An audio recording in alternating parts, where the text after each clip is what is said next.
Kev, but it does say that you have. Hello, hello, hello. I'll keep it muted for a sec while we're talking. So, yeah, we're in again. So, they've getting to the end of book one. So we'll see what happens. So, it would appear that obviously vengeance has been done, all sorts of stuff. Noise is being down, and very hard to talk to you when they're talking in the background. So, apologise if I did that. So, yeah, basically, they've been summoned once again to the marshals, so we'll bring them in. Talking about personal stuff again, so I'm not going to. Right, let me check. Have they done everything? The crows. Combat Varisia, yeah, the avalanche. It's in the streets. Gastus, the dance. Yeah, we've done that. Cricket. Prince. Juggler.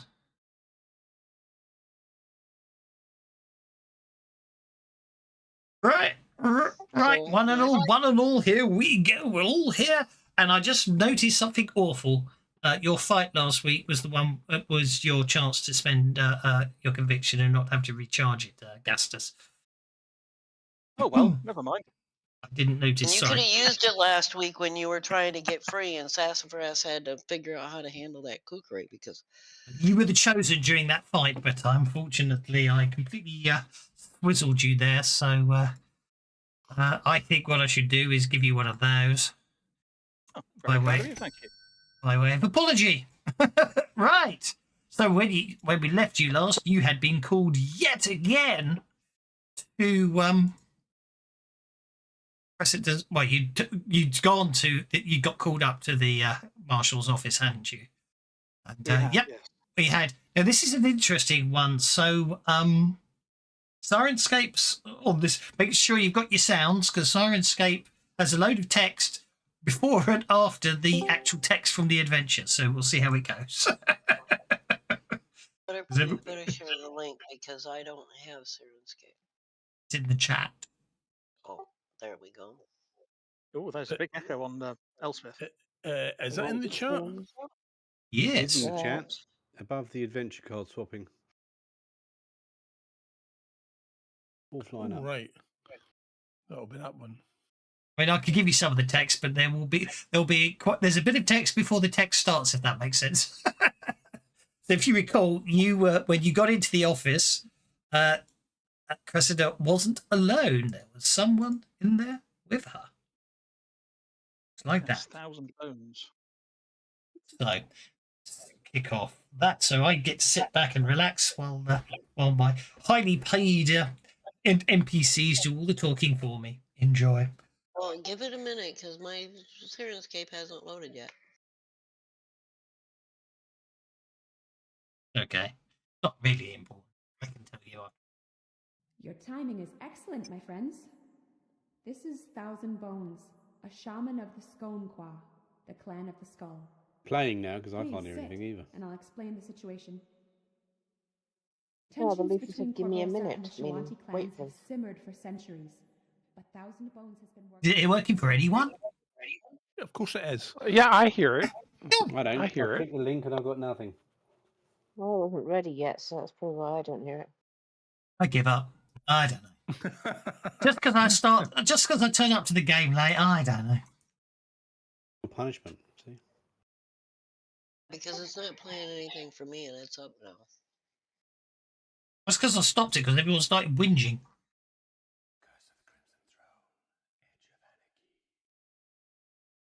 That work? Yes. I heard that. That was spooky. I couldn't understand what they were saying, but it was spooky. No, right. I'm still getting nothing. I got nothing. That's okay. She's just introducing it, and then you'll get the text. Don't worry about it. You can always watch the playback later. Yes. Anyway, here we go. Your timing is excellent. Oh, I hear it now. This is Thousand Bones, a shaman of the Skonqua, the clan of the skull. Please sit, and I'll explain the situation. Tensions between Korvosa and the Shawanti clans have simmered for centuries, but Thousand Bones has been working for years with the Corvosan government in hopes of finding a path to coexistence. But prejudice and grudges run deep, and many Corvosans see the Shoanti as little more than violent barbarians. Several groups have used the unrest in the city as an excuse for vigilantism. Thousand Bones' grandson, a young warrior named Gaken, was murdered by such a mob. My people have worked hard to understand those who dwell in Corvosa. Yet it seems each day we see new examples of how this city's people work just as hard to foster old hatreds. My grandson is dead, beaten to death by cowards in your city street. I do not blame you, yet Gaiken is dead, and my son and his kin are not so forgiving as I. They wish to return to the Skonqua in the Cinderlands, to join with the Sklarqua, and rally to war against Corvosa. This would be disastrous for both our peoples. Amends must be made. Our ways are not as yours. If a body does not go whole to the fires of the ancestors, the smoke of a warrior's spirit cannot rise to the great sky. If I could send Gaiken's body to the great sky with honor and dignity, his father and brothers would listen to me and stay their wrath. The talks of peace between my people and yours could continue, but he was not just murdered. His body was taken from the scene of his death, sold by a peddler of corpses to a necromancer known as Rolf, a criminal to both our peoples. I have spoken with the spirits, and they have revealed to me that Gaiken's body has been taken to a place below the city's graveyard, a place the spirits call the Dead Warrens. With this knowledge, I could surely lead a group of my finest warriors into your graveyard to retrieve Gaiken's body, but this would be seen as an act of aggression by your people. No, it falls to you to make amends for what has been done. You must bring me Gaiken's body, lest we be forced to recover him ourselves. And although it pains my heart to say it, we will not be gentle if it comes to this. Thousand Bones then rises, nods curtly to Cressida, and leaves the room. I apologize for his brusqueness, but I do agree with his assessment. We need to find and return the boy's body as a gesture of goodwill. There we go. Right. So, well, that's not good, is it?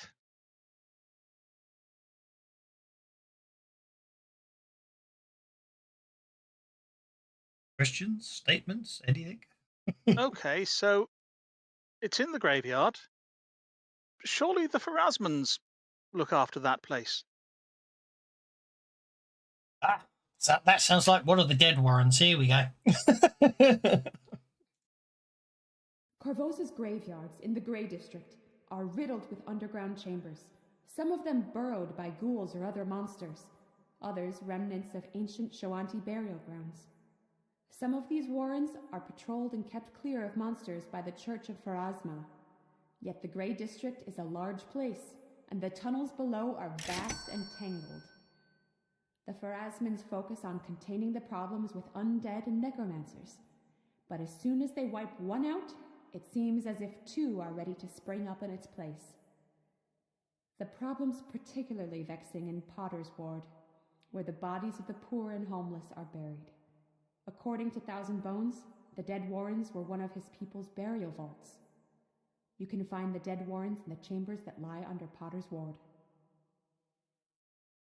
Right, so the worst part of the Grey District. Marvellous. Where even the Pharasmans don't bother going, yes? It sounds like it to me, yes. Oh, how wonderful. And this Rolf fellow that the body got sold to? Ah, Rolf Lamb has long Oh, been good a God. thorn in my side. A failed academy student, Rolf's a monster of a man who was expelled after the true nature of his experiments were revealed. He was butchering vagrants, stray animals, and anything he could get his hands on to try and build some sort of golem from their collected parts. The Academy didn't press charges because it didn't want to cause a scene. It just quietly expelled him, and the man's been trouble ever since. Personally, I suspect he's responsible for a large number of additional murders over the past decade, each involving mutilation to the body. But he's a slippery one, and I've never been able to find any evidence against him. He might or might not be in the Dead Warrens, but anything you can find there that could lead to his arrest would be greatly appreciated. When you say evidence against him, Rolf Lamb wouldn't happen to be the son of Gadrin Lamb, would he? I don't think I've got text for this, but I do have an answer. Yes, actually. Rolf is said to be the only surviving son of Gadrin Lamb, a local crime lord. Yes, and the murders involving mutilation to the he wasn't the key killer, was he? You suspect? Because we did find a key-shaped dagger in the Gadrin Lamb had it, and it was engraved to a father. Oh, joy! Obviously, she looks intrigued by this, but obviously, I'll always talk about NPCs who I've got voices for the third person because it's easy that way. Because I can't do anything as good as the actual actors. But yeah, unfortunately, even that, although interesting and possibly leading to be meaning you might be well correct in that assessment, unfortunately, it is still not enough evidence of that to be the case.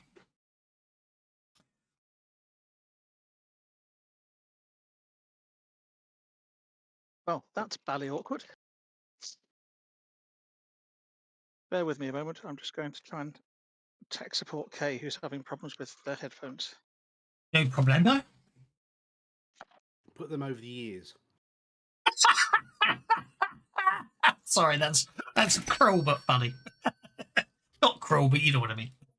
Obvious but funny, I mean. No, That's what tech cruel. support is Cruel usually. works.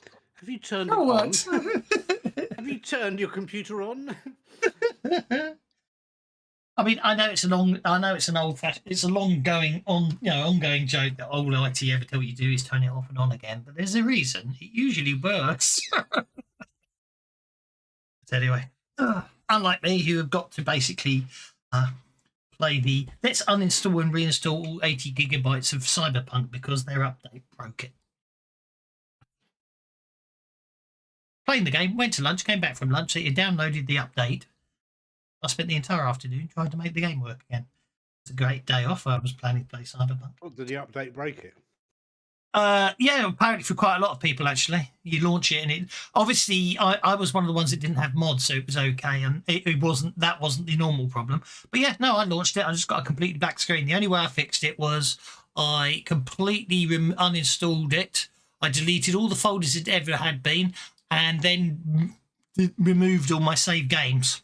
Then reinstalled all 80 gigabytes of it. Downloaded and reinstalled all 80 gigabytes of it, and that fixed it. And now it runs half the speed it did before the update because they've buggered up the optimization on the graphics, it would appear. I've gone from playing the game at sort of 90 frames a second to 45 frames a second if I'm lucky. It's all fun and games. Anyway, has anyone got any questions or any other statements they want to ask about what they're meant to be doing? So essentially, we've got to go to the Dead Warrens and find the dead body of a Shoanti. How do we know that it's his grandson? Aha, I have an answer for that. Where is it? Here we go. Thousand Bones described Gaken as about 18 years old, with short brown hair and a distinctive scar from a fire pelt's claw on his left cheek. Furthermore, Gaken had several large and distinctive Shoanti tribal tattoos on his arms and torso. It's unlikely that any other freshly killed Shoanti are in the Dead Warrens today, so that should be a dead giveaway. Can you hear me clearly? Yes. Let me know if I start getting feedback. I'm on a spare set of headphones as my computer's decided to make some sort of pact with the devil. That's what they do best. Windows 11 update made my internet not work on Wi-Fi at all, ever, and Windows knows this and doesn't care because it's only ASUS computers, so they don't really care enough about that. So I bought myself a cable, which people were tripping over, so I bought myself a 15-metre cable to go all the way around the room and over all the doors. The socket just broke. Gold-tipped, freaking expensive cable. Yes, that's all you need. Gold tipped is a waste of money. Doesn't make it. Yeah, you didn't need the gold tip, but that's. I wasn't going to say that. Well, no, but you know what I mean. I bought Yeah, an I do. expensive top of the range. I got one with the bound fabric over the outside, flat wires so it doesn't stick out. Coordinated it to the freaking wallpaper so it wasn't obvious. And less than a week after I get it, the freaking plastic bit jams in the computer, and the only way to get it out is to break the plastic, and now it won't work. Oh well, that was me. I made a pact with the devil, and now I'm ducked. Now you're We should get a ducked. cute furry duck out of it. What have I got? I've got an incontinent dog with fleas.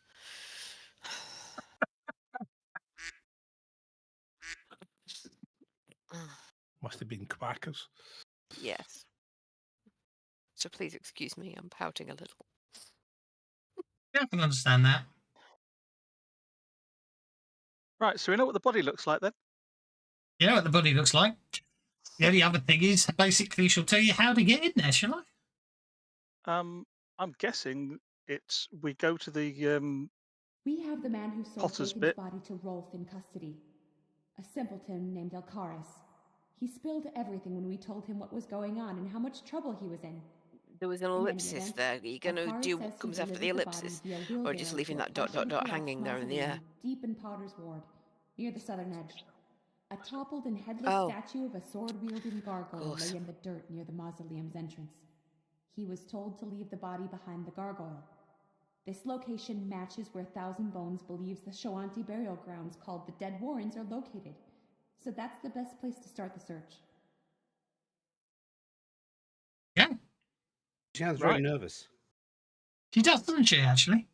Well, I think she might be with this one. Well, if we can't sort this out, I'm guessing the Shoanti are going to invade Corvosa, and we're not exactly the best state at the moment anyway. Exactly, I think that is the concern, yes. It's very much a case of you're living on their ancestral lands anyway, aren't you?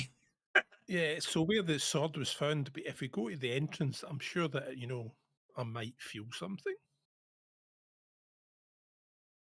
I'm sure you might. I mean, Yeah, I might images, feel an images. impending sense of dread when we get there. I'm sure all of us will feel something. You wouldn't have, I don't know, silvered weapons that we could borrow for the duration or anything like that, would you, Field Marshal? Definitely not. I know that for a fact. There's no mention of that sort of stuff. Silver doesn't make a very good weapon, to be honest. It's very soft and breaks easily. Ah, but silvered weapons, alchemical silver, is an entirely different matter. Of course. So I'm told. Perhaps some holy water? You ain't getting anything out of them because he don't tell me to give you anything.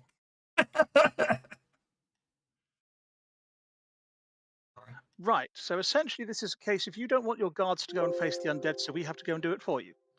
Pretty much. So we need some silver weapons then. And Yeah, possibly but- some holy water. But I tell you what, I can't get you any of that, but I can do this. I can give you something else instead if you'd rather. Assuming you're going to into the Dead Warrens. Are you going into the Dead Warrens? That I think is the intent, yes. Then I can give you this instead. Oh, an advance. Oh, shiny. Might Hey. I say, Mr. Sleer, you're looking particularly good today. Oh, my third advance is new Thank powers. you. I think I know what I need. Oh. I see. Okay, so we've got Aki's gained healing and smite.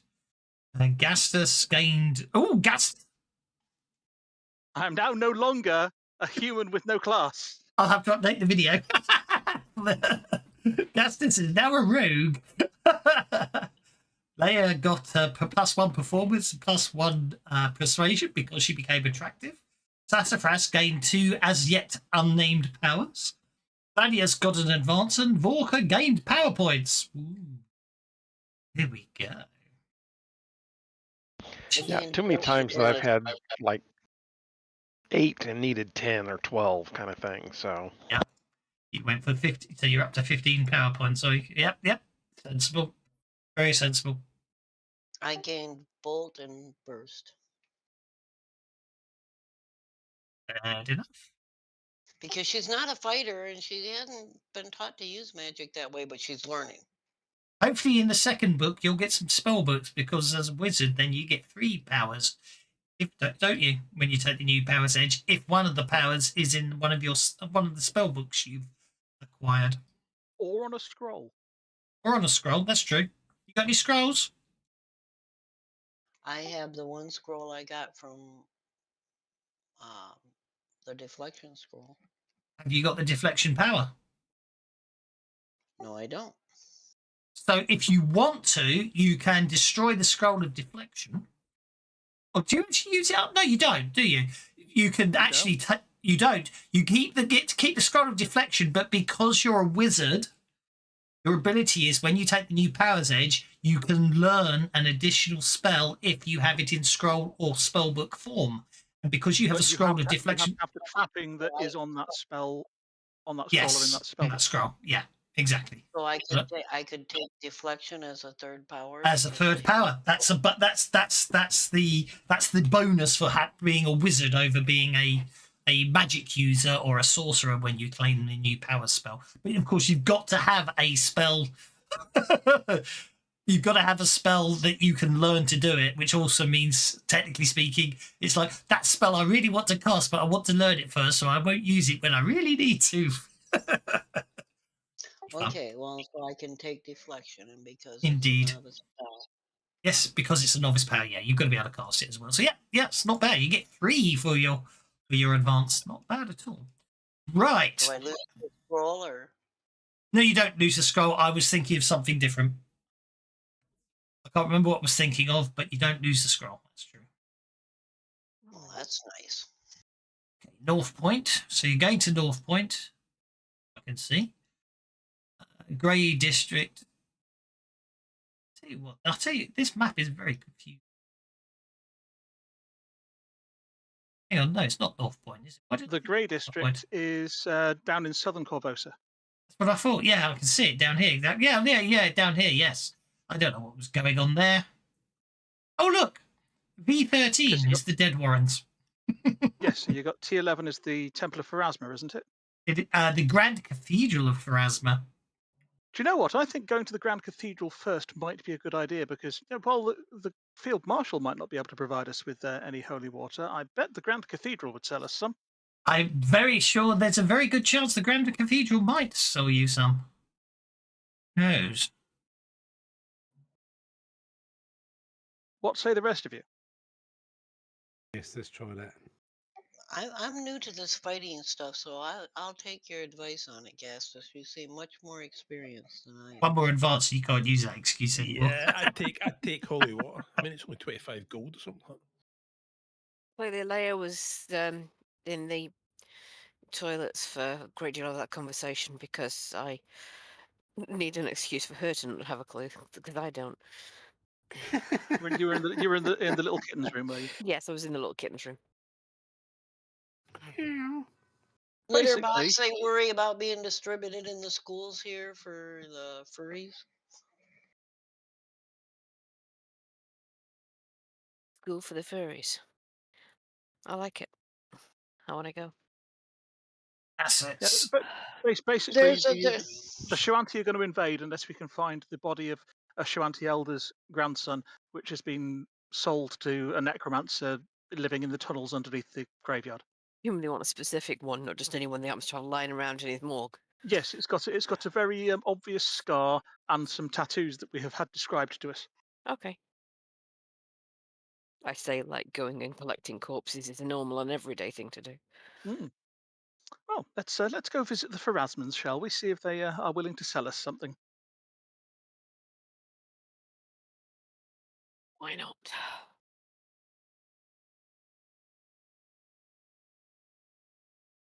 This makes me glad that I didn't choose to go. I couldn't get into the academy. Actually, I got into school that wasn't quite so rigid. But hey, I'm not hearing anything good about the academy anymore. Oh, I'd say expelling somebody who's possibly suspected of murder would be a good thing. Well, that's true, but the fact that they teach that kind of stuff in the first place is a bad thing. I don't think they actually do.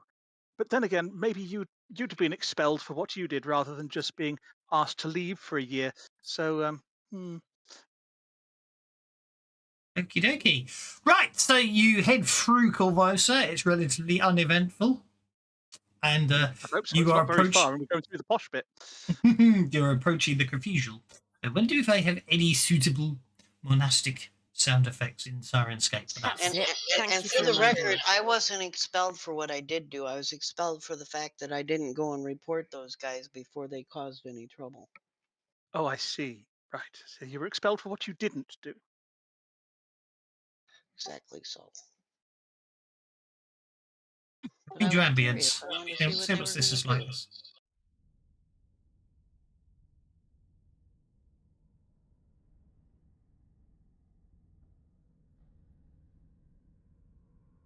Anything is anyone else? Oh, yes, it's all kind of wind blowy and stuff.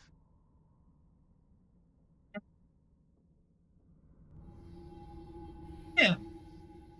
That's probably quite ambient for a. Yeah, that'll do for the Cathedral of Pharasma. Okay. Yeah, Grand Well, Cathedral let's. of Pharasma. I've just made the shop. You've just made the shop, have you? Got any holy water? Any clerical magic? Do you have any holy water? And marvelous. Silver holy symbols and some holy water. I certainly would like to purchase some holy water, please. There we go. Do I do it? I've forgotten how to do this. Is it from the combat track? No. Was an interesting error message. I think this might be broken. Welcome to my world. Shall I just take 25 gold pieces off and take some holy water then? Yeah, it's showing up as Where are we looking? The party sheet. Grand Cathedral. I just made the The shop. Grand Cathedral shop Okay, well, I'll find that. under shops on the Oh, right that hand narrows side. it down. Under campaign, then Thank shops. you. Yeah, but only one person can do it at once. Yeah, but it's interesting. It's not actually letting me. Yeah, it's not showing the shopper. It won't let me grab. Let's try it. Keeper's ledger brings up money if that helps. There you go. That I have to drag it from the character sheet for some reason. Did that work? It did. All right, so I've got one holy water, which I shall purchase, please. Hang on. Can we only go there, or are we shopping in all available Sorry, shops? there we go. Let's try that again. Let's press a button. And I'd like to get like one of the silver holy symbols. I'll pay the price. And a thing of Sorry. because I'm not gonna die at this. I gotta get back to school. Holy Oh, I know, I water. didn't want to buy all of them. I bought one of them, though, I think. What's going on there? I hit purchase, but somebody moved loads of them over, which I didn't want. I didn't move any over. Anyway, the whole point is they're not 25 gold. Point I was trying to make. No. Oh, they're more than 25 gold. Yeah, they've marked them up. Well, in which case, I'd like to bargain with them on the grounds that we're going into their graveyard, doing their job, clearing undead out of their graveyard. And oh, by the way, look at this lovely Drake's Mark medal that I'm wearing. We're doing this on behalf of the city. Of course, we'll be willing to donate to your coffers, but would very much appreciate if we could, if you'd be perhaps willing to sell it to us at cost. I'll try the free reroll. They give you an 8 gold piece discount. Do they give me anything with the nearly 2 raises instead? Yeah, because I accidentally moved it down by 20% anyway, so I assumed you got the 2.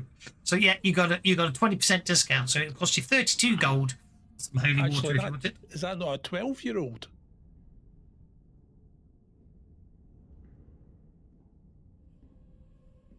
And I will purchase 1 vial of holy water and then allow my companions to buy some. Because that would have been +1 attractiveness and then +1 for showing them the medallion. No, the medallion isn't +1. The medallion's a free reroll. And I want to purchase 1 silver holy symbol and 1 holy water because I've got to go back to school and I can't do that if I die. Right, I shall leave the shop then. Okay, I've just traded all your silver. You'll be happy to know. Oh, thank you. How do we get to go into the shop? Who wishes to shop next? I do. Sounds like Sassafras. We'll take Sassafras to the shop. Sassafras, you get to go to the shop. There you are. You're in the shop, Sassafras. I want 1 silver holy symbol and 1 holy water. Just drag him into the items for purchase. You want to buy? You know what I did there? I made a mistake, but I copied the silver pieces over to gold pieces, so you got away with murder there. But it was my mistake, not yours. So.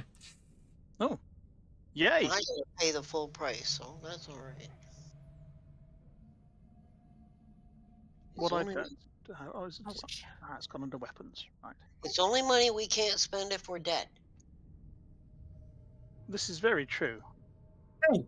So that's your money restored. Anyone else wish to go shopping? Yeah, I don't know why you programmed it like this, because there's a better way of doing it. There is another shop tool out there. I keep eyeing it up, especially as some of the stuff I've done actually be supported by it as well. When I mean some of the stuff I've done, how I've done the rule set would be supported by it. Is that Bane's one? No, this is Bane's one, but there's another one out there that actually works slightly better. Yeah, I got the other one. The other one's quite good. I've got both of them. The other one I made first. The other one's for D&D, though, isn't it?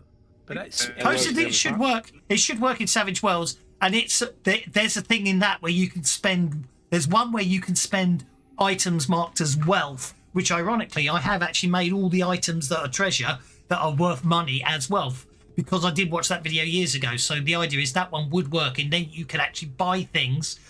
So like, oh, well, I've got this gem, I'll buy this with a gem, and that one will let you do it. But anyway, no, I like getting the parcel with a negative amount of money in it. So when you take the parcel, it automatically does the maths for you. Yeah. Don't get me wrong, this is great. I'm not complaining.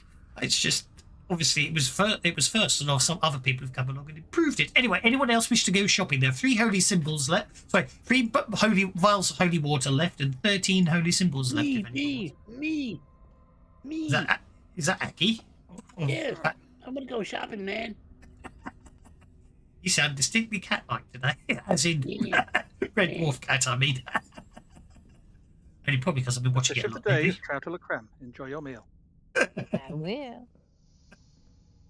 Okay, a holy symbol for 40 gold, yep, and a holy wooden symbol. Okay, I shall put 126 silver in and 986 gold. Hit purchase, and it tells me your change is 3 of that, 958 of that. There we go. Excellent. Anyone else? I go and chuck me in. Holy water is a weapon, don't forget, guys. Yes. I mean, if nobody else wants to buy the remaining holy water in it, because I didn't see whatever's holy left. water in the shop. It's a weapon. Mm. Is that what you're buying, sir? Absolutely. 100, okay. 126 gold, 866 silver, purchase. Okay, there we go. Silver, 114 gold back. And I'm going to put, it sounds like I need to put Aki back in so he can buy the last holy water, unless Volker wants it. I couldn't see any holy water in the shop. You didn't go to the weapons tab. Yeah. Oh, that'll teach me then, won't it? Or Leah, if Leah wants it or not. Leah Volker? Leah, okay. No. Leah says no. Volker's already got a couple. Okay, I shall put Aki back in the shop. Aki, you're back in the Vork can shop. make his own, presumably. Morgan's very good at making his own water. Oh, is that what it's like? Vork can make his own water and his own holy water, Indeed. possibly at the same time. Ew. I don't like to talk about that. All right. It is goblins. It is Discworld goblins that store all their excretions, isn't it? In jars, forever. 3 silver, 958 gold, 2 silver, 10 copper. I know. Don't get me wrong. I like the way it does that bit. Oh, thank you, sister. Very kind of you to give us such a discount.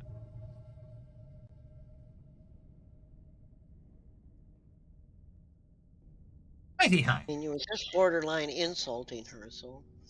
There we go. All good. Right. Right, we've all been served, and let's get out here before the old one starts talking about the cat. So, okay. Right.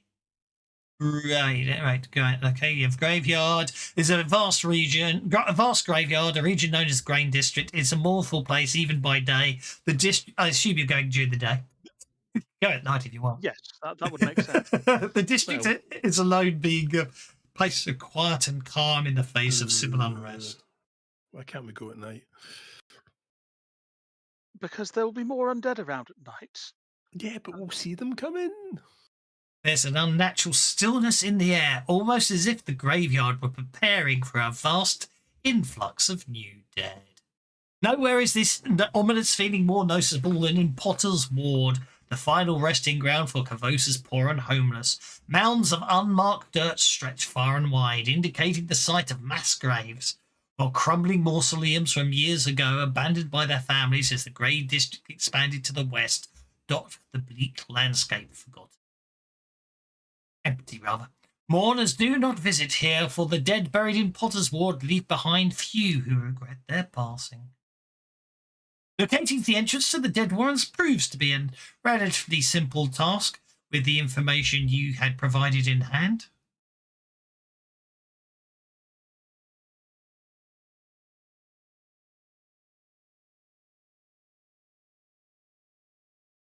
Is there any undead? Hello? You think they're going to answer you? Yes, why not? I see dead people. It is to their own. I prefer the living myself. It is. Really, Thaddeus. There's lead in the walls. They were painted in the 1950s. Mm.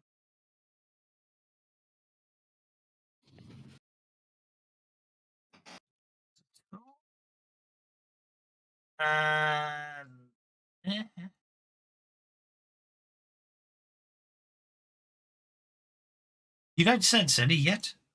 20 feet, that's ridiculously annoying. Yes, it isn't. I see dead people. It's 120 feet in inches, in yards. It would be 30 yards. 3 feet in the yard. Yeah. Divided by 3. 40. Okay. It's 20 inches, 40 yards. Yeah, 20 inches. Yep, exactly. You don't detect anything. Really? Well, let's find this find this specific place that the guy they've got arrested said that the body was taken to, and have a look around there. Okay. Okay. No sign of the body remains in the area. And I have notice checks, please.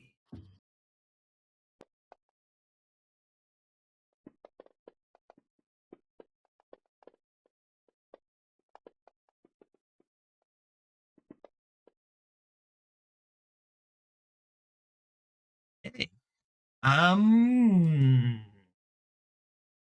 However, you do notice on the ground tracks reveal the presence of a man's tracks and a wheelbarrow trail. That surely should have been survival for tracking. Actually, yeah, let's have a tracking roll. Anyone who's got survival. There we go. Aki is able to follow the lead of the tracks. Interesting though, what you notice is several smaller humanoid tracks seem to clutter the area as well as you're following them. But the tracks lead into a mausoleum.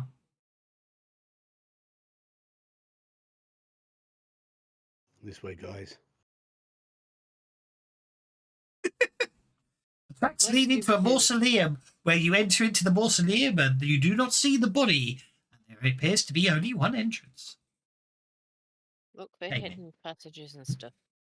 Oh, you can make a notice check to see if you can find a hidden trapdoor or secret door of some description. Maybe a skylight. Although a skylight in a mausoleum. I hate to say this, Leah, but can you smell anything?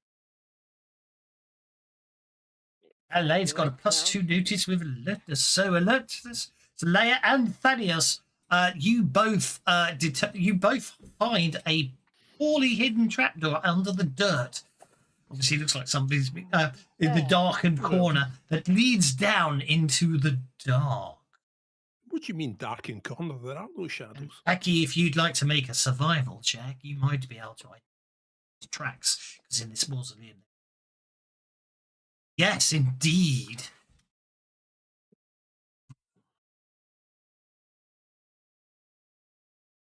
Well, if we're going down into the dark, I'm going to crack open one of my glow sticks. I mean, sun rods. Pardon? What's a Darrow when it's home? Underdark dwarf. No, they're Common knowledge check. Now you know, obviously. Yeah. Gnomes, Underdark gnomes. I can't remember. I think they Darrow. are. These are Darrow tracks. There are some gnomes that have gone deep into the earth, and they've not quite like gnomes who stayed on the surface. Deep dwarf. They look deep. A species of humanoids. They inhabit. They appear to resemble small dwarves, which is why I thought of them as gnomes. I think Darrow I thought they would like deep gnomes, Darrow, but obviously in Pathfinder gnomes are different, aren't they? So in Pathfinder, We don't do girl. No, not smaller. I seem to recall. Yeah, they're underground fae.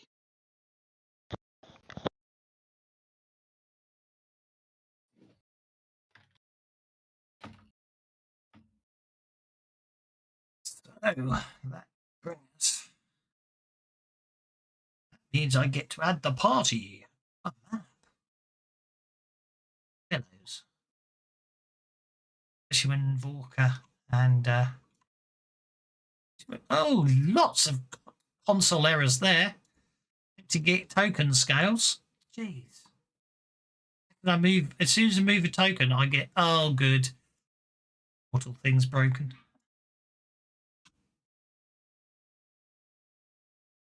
Portal extension, it would appear that's broken it. What fun. We'll see what happens. I don't hold down shift. As long as I think I can move tokens. No, yeah, I'll see what happens. I think we might have to reboot and I might have to turn off the portals. What extension is broken? The portals one, I think. Let me share the map and see if you guys get it when you move the tokens. But I might do a quick bounce with that and turn off portals.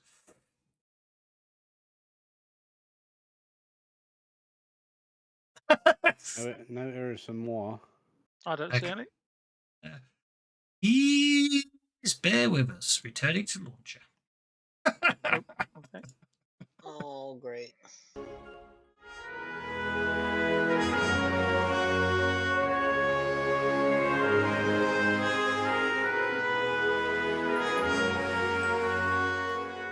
already did it. Not me. I'm an autopilot because I've been in up my own at Ennis doing development work, and I've just thought, why? I've thought, right, load campaign. No, don't load the development campaign. Load the bloody game.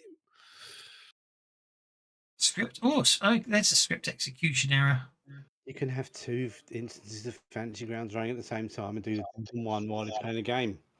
It's back up. You're all connecting. I've just realised the Darrow are the Nakmak Feegle, aren't they? They're blue with like wild hair. Oh, cribbins! Yeah. You can have two entities running, but I'd advise you to actually use two computers if you're doing crazy stuff with extensions. All we need to do is bring in a Kubisti and we'll be fine. Oh, I saw an error. Yeah, there is one, but hopefully now when I move your tokens, I won't get console errors. Huzzah! I don't get console. It was just as soon as I accepted your move, all I got was a screen of console errors, and it's like when where you can't suppress the console window like you could in Classic. You know what I mean? In Classic, you could just leave it in the background. Can type / console skip. Can you? Ah! Did not know that. No, that console is loading the adventure cards graphics. Wonder if that's because you've got thingy deck. 4C is the causing errors. Yeah, console auto open on error disabled. Oh my word! I'm going to have to. The 4C that I sent you the other day. He said he updated it. Oh, did he update? Yeah, he said he did update it. What? I can't see what error it is though. But that's always that bit about the images being loaded. That was always there. You just don't see it when there's no console error. And you need to get a console. So yeah, I am going to turn on. Okay, so if I do console skip, that's beautiful. So auto open on error is disabled. IT skip alternates between the two. Okay. I'm just going to disable it. Oh, I wish I'd known that. Let me give you the description of the room before you all move in, because you might not want to. I'm still waiting for the cable to completely load. This large room. Oh, hang on. Yes. Should go back a page. I've got two to turn on. I might need to reshare the invite, mightn't I?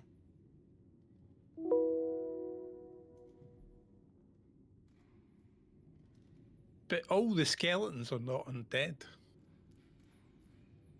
Yeah, like I know how to code that.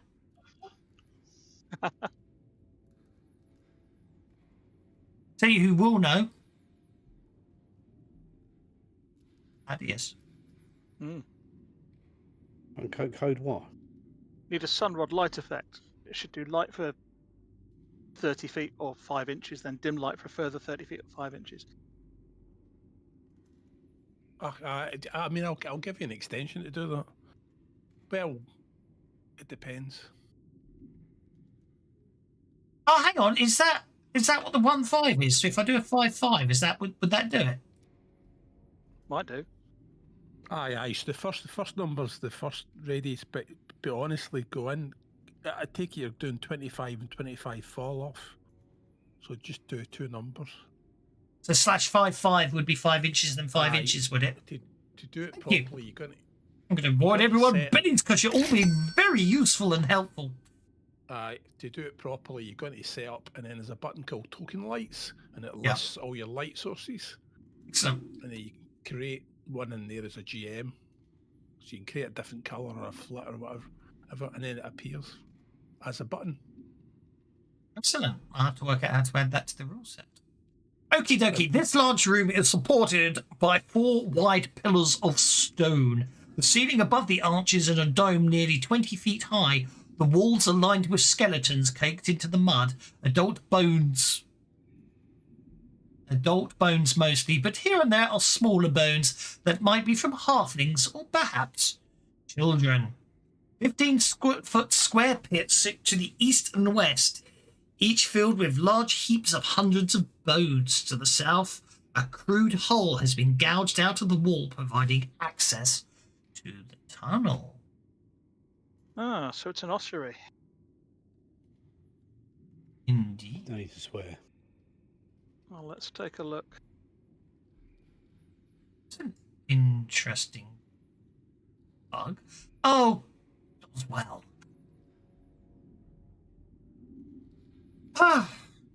That is the error in 4C is the one that I fixed.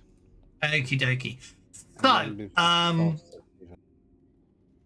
okay, as Vorka and Gasta stride into the room, it should be pointed out that at this particular moment in time, Thaddeus, your spidey sense starts tingling.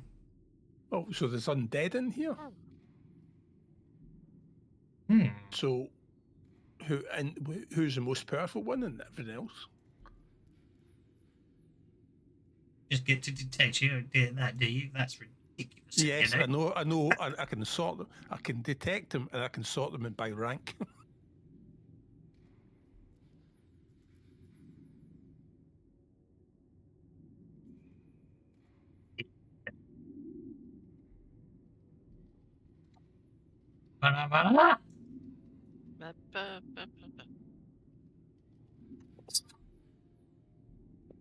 That's not a ridiculously overpowered ability and very frustrating when you're trying to GM. You've got enough on your plate without actually having to sit there and start calculating whenever you're 120 feet from something. Well, if only they put the order in, eh? I keep asking them to. Well, no, because the monsters aren't on the bloody map anyway, are they? You have to go. I think that light aura needs to be 25-25 to do 25 feet because it assumes squares are 5 feet. No, it's not. No, it's not. Look, I mean, you're going 7 inches there anyway. 6 feet. Okay.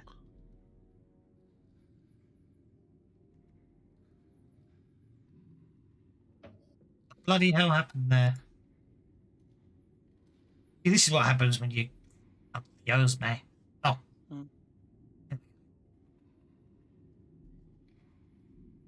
Right, there we go. That, and then I need to go main. Here. I need to go there. Oh, it's a limited action, so you've got to do it. And it's only 20 inches. Okay. And it's an action, so it creates multi-action penalty if it's not a free action. Yeah, exactly. So he's got to actually activate it. So unless he didn't know the undead were. So that's how he didn't know the undead were there, because he has to spend an action activating it. Okay, there are. But we can. But I mean, he activated his sun rod, so I've detected undead. Fine. 13 undead. The largest one appears to be the skeleton that appears to be. Well, actually, I think I've got a picture of it. 12 skeletons and something else. And I can only do it once in a combat round. Yeah. Yeah, that's an undead owlbear.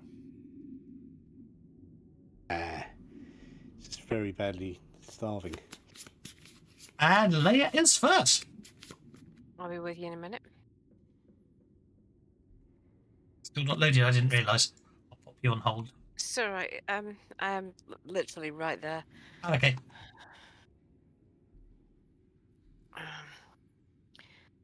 Sorry, I'm just getting so many. That was really confusing. I hit combat tracker and the map appeared. That utterly baffled me. Right. Okay.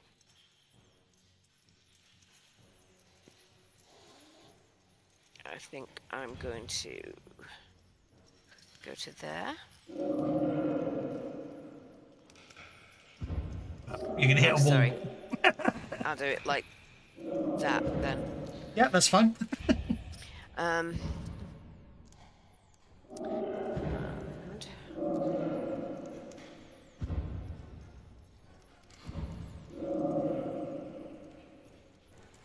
let me just check whether I've got an edge. No.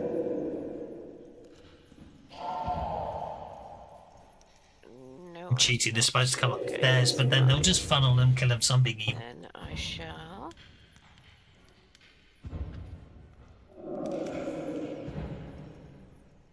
Well, let's just start this combat gently and see what happens. I'll do that. That's a hit upon the human skeleton.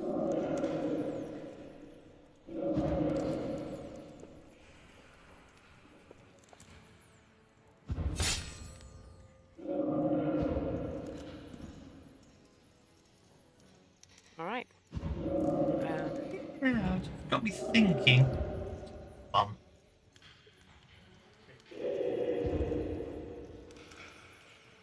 Obviously, I've spent too many years in D&D mode, so it looks like skeletons don't take reduced damage from sliced. Especially as I put all the coding in, so we could make them, you know what I mean? But anyway. Okay, that's the end of that skeleton. That brings us apparently to Aki.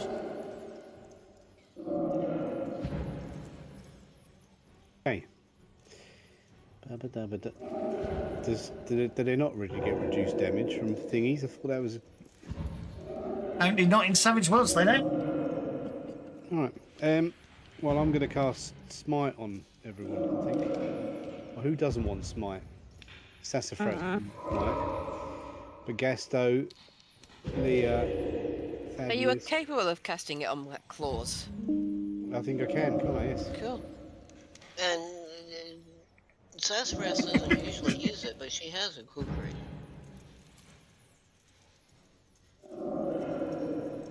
One, two, three, 4, 5, 6 extra power points, wouldn't it, to cast it on everyone? 7 if you want to cast it on both of my weapons, as I'm a dual wielder.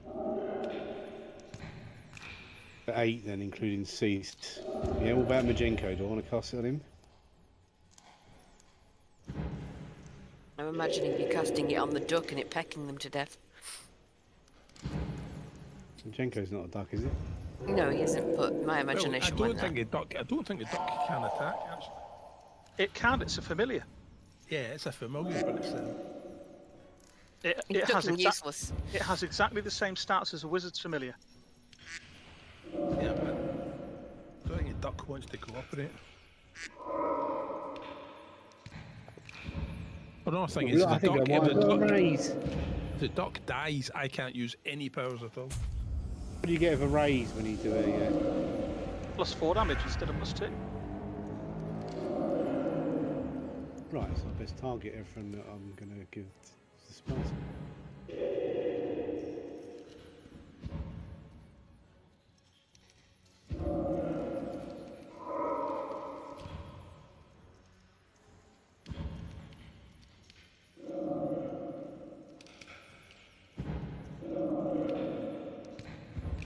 So far, you've got Cease, Gastus, Leia, and Vorka targeted. Missing someone out. Vorka, where are you, Vorka? Have I got Vorka? There you got Vorka targeted. Are you meaning to target Thaddeus? Oh yes, that is right. I'll get Thaddeus. Hang on. No, I've done it. You do it then. I was trying to be helpful. I know.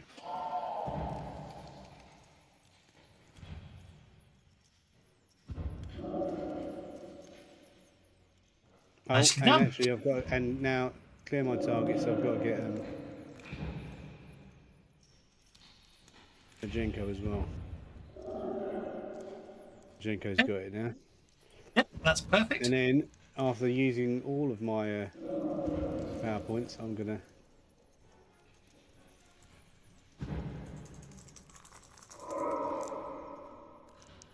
Okay, get them all back.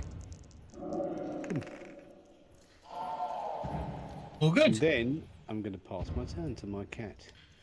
I'm not moving it. I've learned off you guys that you get all very touchy when I touch it, so I'm not touching it anymore. Don't touch it. Don't. Stop, Kevin. We're not that type of game here, are we?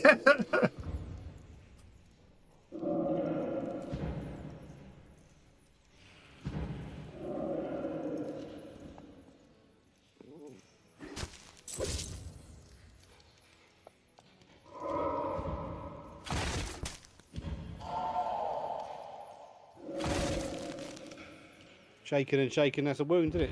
I think I killed it. Here you go.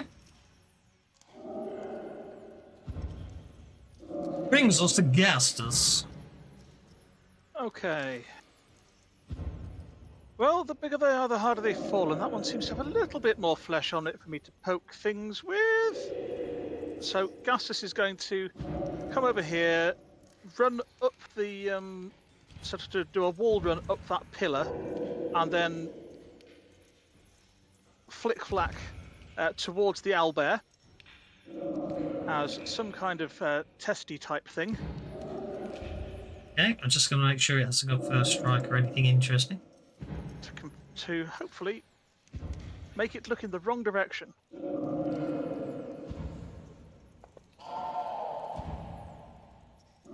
It parries your attack.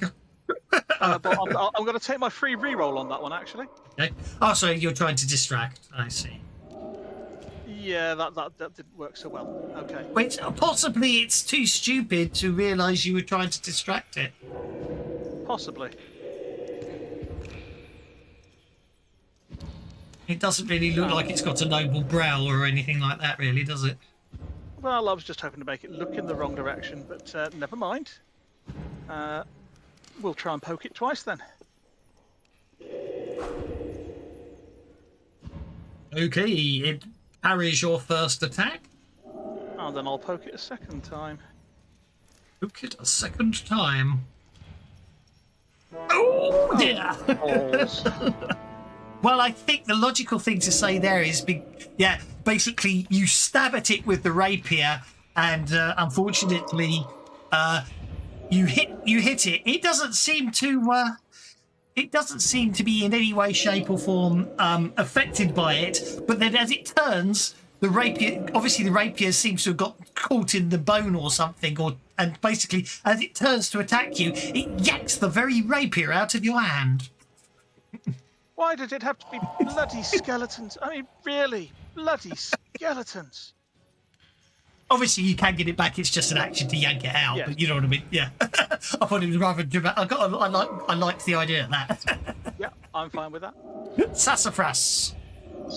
Well, Sassafras, because this is all new to her. She proceeds forward just a bit to peek around the corner. Okie dokie. She sees Gastus in trouble. Okay, that's close enough. And she's like, "Oh, I can try out this new spell."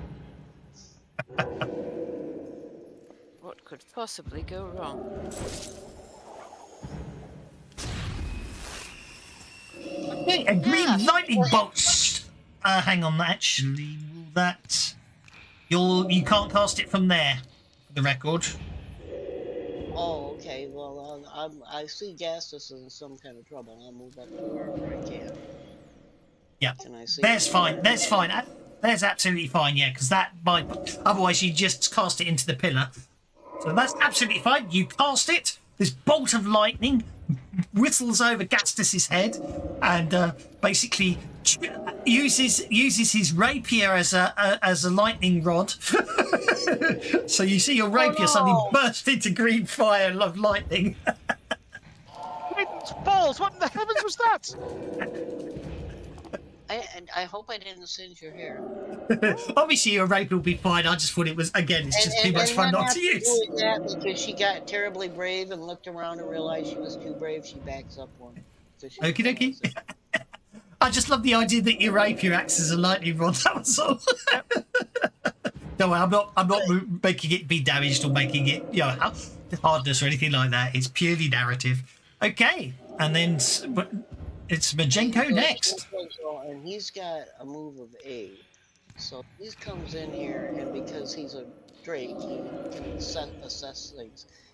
He's got more than a move of 8 if he wants to fly. He's got plenty of room to fly. Oh no, he's only got a flight of 8. Yes, sorry, I forget. Yes, he's only. Go ahead and move him up that far so I can he's only little, so let's make him small. There we go. So he looks around and he goes flying at this one and tries to bite it. Okie dokie. He hits with a raise.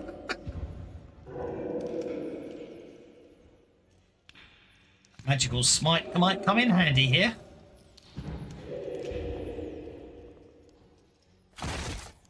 Takes it. With his magical torches. Oh, we're back. I'm back to that. I've got that lovely feature today of middle mouse button on the combat tracker opens the character sheets rather than highlights them, which is a bit annoying, but I can live with that. Okie dokie, the owlbear skeleton. Instead of on the skeleton, I must have messed up. Because it shook him, not... Oh, because I was so close, I dropped the damage on the wrong thing. Take the shaken off Majenko and put it on and then apply that damage to the skeleton and see if it actually shakes the skeleton. Well, I would, but I can't actually bloody select the skeleton, which is really rather annoying. Oh, there it is. There it is. Okay, that's shaken. Right, the owlbear is fearless. Size 2, so it's 10 feet tall. Doesn't have any special nasties, so it's just going to basically claw you, Gastus. Ow. Missing. Hang on. You technically don't have you. I mean, it doesn't matter because a 6 still doesn't beat an 8, but yeah. Yeah, I've not. Sorry, I need to remove my rapier. It's okay. I can do it manually. Vorka, you'll have it back next turn, so. Oh my word.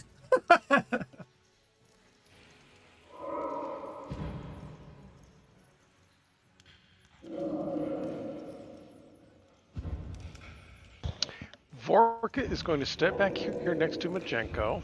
Okie dokie. And then he's going to say, by the power of Shelin, I say, go away, damn it.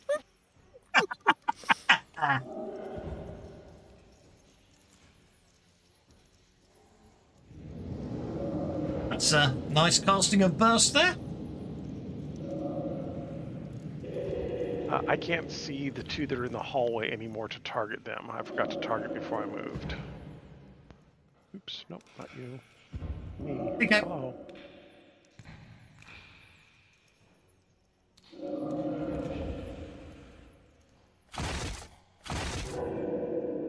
Oh, we decided to treat all of them shaken, which I'll live with. Unless you want to re-roll.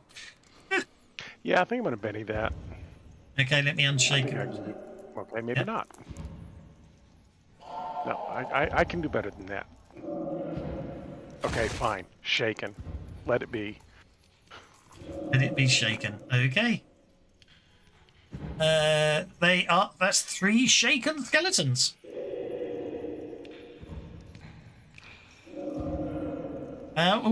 It's my turn. Okay, now apparently climbing up the stairs is difficult terrain, so that's okay.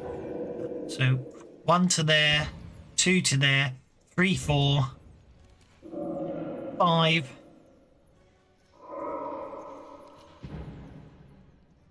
6. You get to there. Because you step back, that skeleton doesn't actually reach you.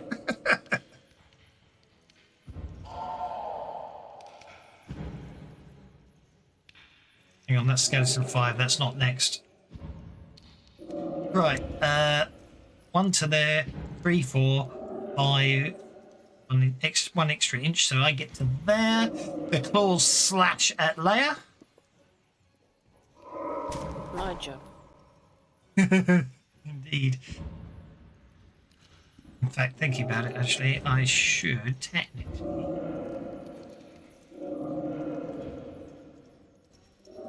change it to that for this fight. Okay. It's going to remain shaken. Skeleton number 5 will now advance to there and do a claw attack on Gastus. Even with gang up. Changes my claws because obviously these things claw. Okay, this one recovers from clawing and will attack Majenko. Missing. 1, 2, 3, 4, 6. It's into there.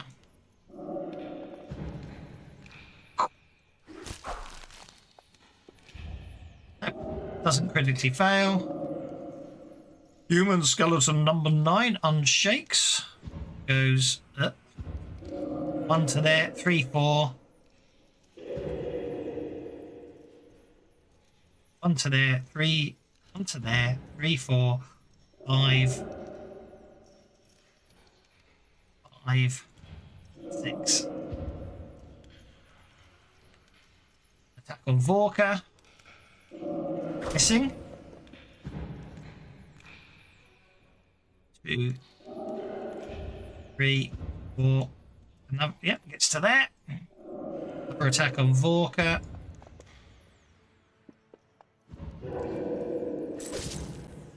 Doing not enough. That Vorka's shield protects him from the skeleton.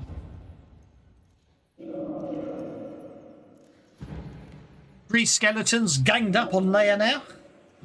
They do like rolling their ones, don't they? I like them rolling their ones too. And another one attacks Gastus from the other flank. But again, Gastus spins and parries the attack. Brings us the Thaddeus Wild Soul.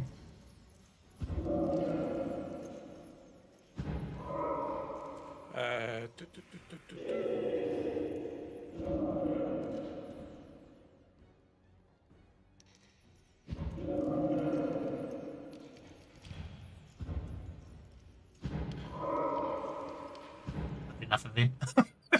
Yeah, okay. Cast summon wolf quantity 2 for 8 power points. Okay.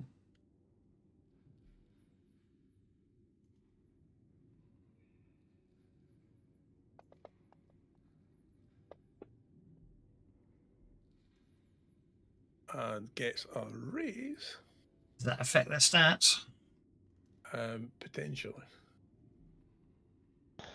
Bonus vigor, and which obviously gives bonus toughness, and I think it's bonus strength. I think is the other thing.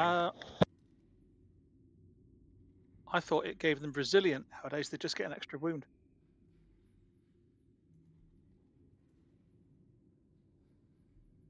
Yeah, give them. Yeah, you're right. Resilient, which is just a quicker mechanic, I think. Threshold equals 2, I believe, should do that. With just typing resilient works, so I suppose I could actually open the stat. Actually, I can open them up and actually give them the resilient ability, can't I? Thinking about it. Yes. They're individuals, and once they're gone, they're gone. How long do they last for? It'll be what 5 rounds. Will it not? Yeah, it's 5 rounds. Unless I maintain it.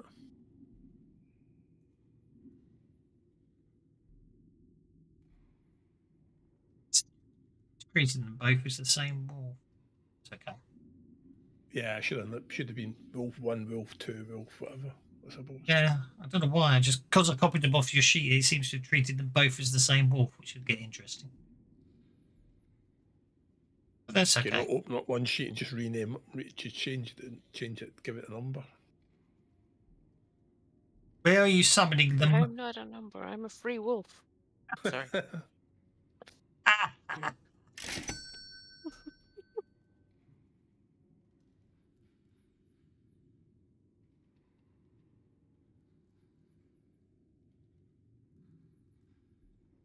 Where are you summoning them? Well, do you want me to put them on the map? Or what? I've added the tracker, so you probably can't. So you need to tell me where you're summoning them. Right. So this is a range of smarts, isn't it? So it's 8 inches. So they appear anyway within 8 inches. So I will have one right there.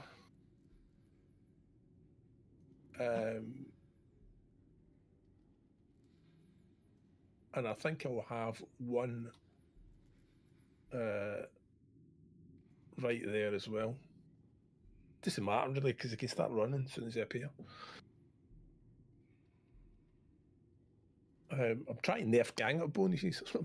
That's what I'm up to. Right, so the wolf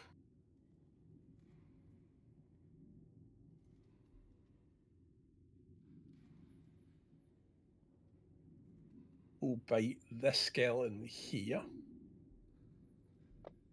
Knick-knack, paddywhack. Missing. And then this wolf here.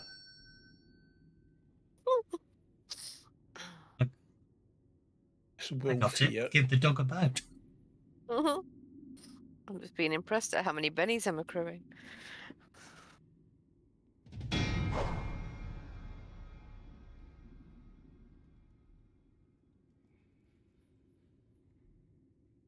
That old man's going rolling home.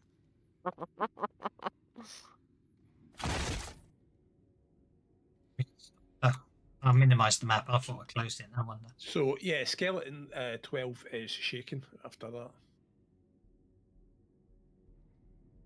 But it gives them more targets, doesn't it? It's a 12 is shaken. Oh, it's a new round, and cards have been dealt. And Sassafras is going. Yeah, she feels bad Nice. because she didn't really help before. So she's gonna get really brave and step back out here.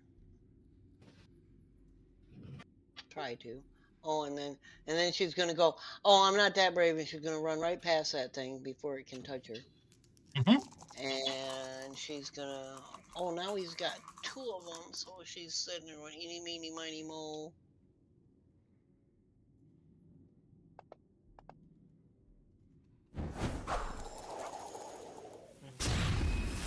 Oh, and she misses. Oh well. Yes, as you go to cast it, you slide slightly, and it puts you off your casting potentially.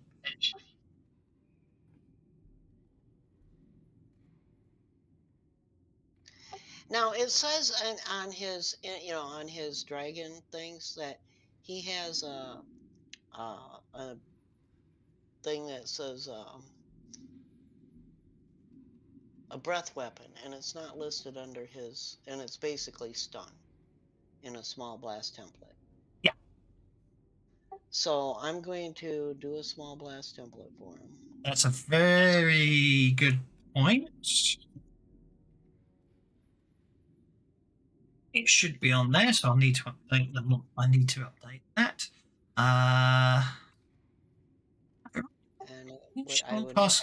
Placed against the dragon. Yeah, which you've done. That's absolutely fine. SBT. And I'll just program it in because it would count as ranged, which then I actually have count as thrown because all breath weapons use athletics. Exactly. There we go. Damage special there. That should do it. Actually, damage stun should work. It still doesn't have a range, but it doesn't matter. There we go. Yeah, so it doesn't show me how to do damage with stun. There's no damage. No, that's fine. So now you bait on. I've just updated the character. I have updated Majenko's character sheet. You should now see breath weapon stun on it.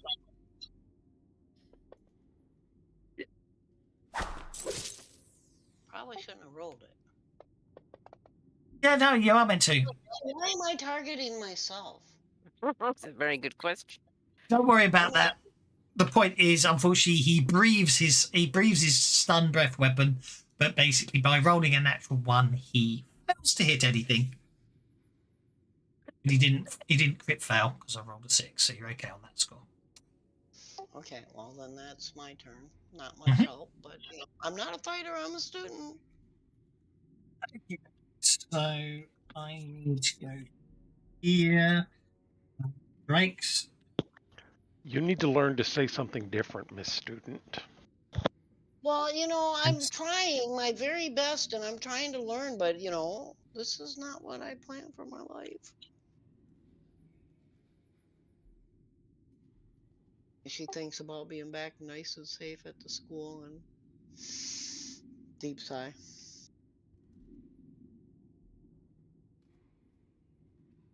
There we go. So it's my turn. I'm going to bite and claw Gastus. No fair. That's a hit. It is. I just managed. I do wish you could lock the combat tracker. Only window you can't lock. Okay, those huge claws come down. Oh, I've got sound effects for the claws. Here we go. Oh, not that great, are they? That was disappointing. Yeah. That's more fun. Gastus dodges those claws as they come seeking towards his torso. Too right.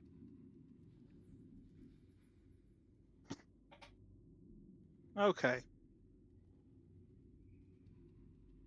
So since these wolves have turned up, I'm going to say, oh, jolly good. Good dog. I would like to grab my rapier and push the owlbear back into the wall a little bit with it as a fighting test, if I may. I guessed. And then I'll attack it with my other hand.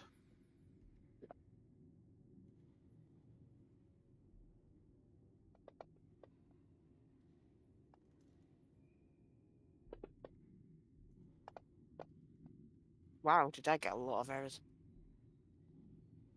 Okay, Just so I'm thinking, gonna have I personally think that should be opposed by fighting, personally, rather than, because you know what I mean, it'd be his fighting against your fighting, wouldn't it? Logically. well, it's opposed by agility Right. by the rules, but Oh, is it? Oh, in that case, leave it by agility then.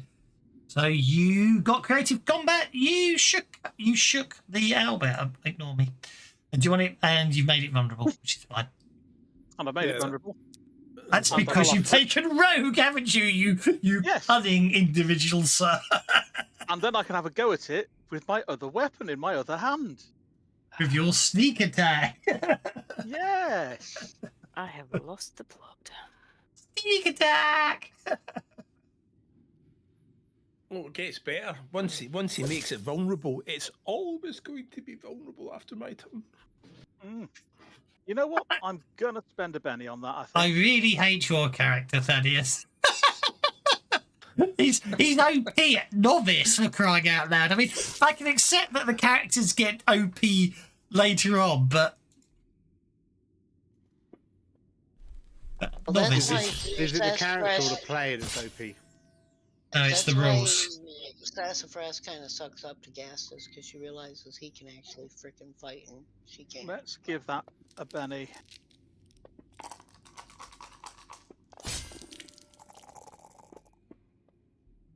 Oh well, if you're gonna roll like that, what's the point? I don't know. I'm afraid you give it your best shot. It doesn't seem to affect it. Hmm. Well, I've taken its skin off, folks. I don't think it cares.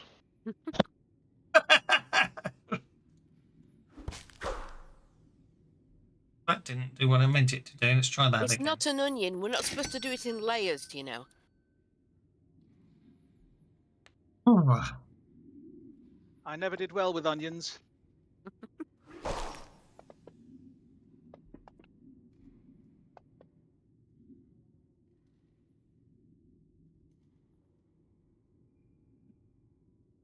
I met an ogre once who said he was like an onion.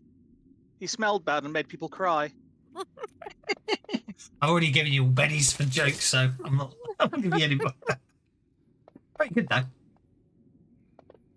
A skeleton sneaks up behind Sassafras and attempts to stab her in the kidneys. I don't go running out there. Oh, great. I guess he's gonna stab her. Okie doke. Sassafras yelps in pain as she's attacked from behind. Narrowly, obviously, avoiding the kidneys because she turned at the very last second, but she still takes a cutting wound to her flank.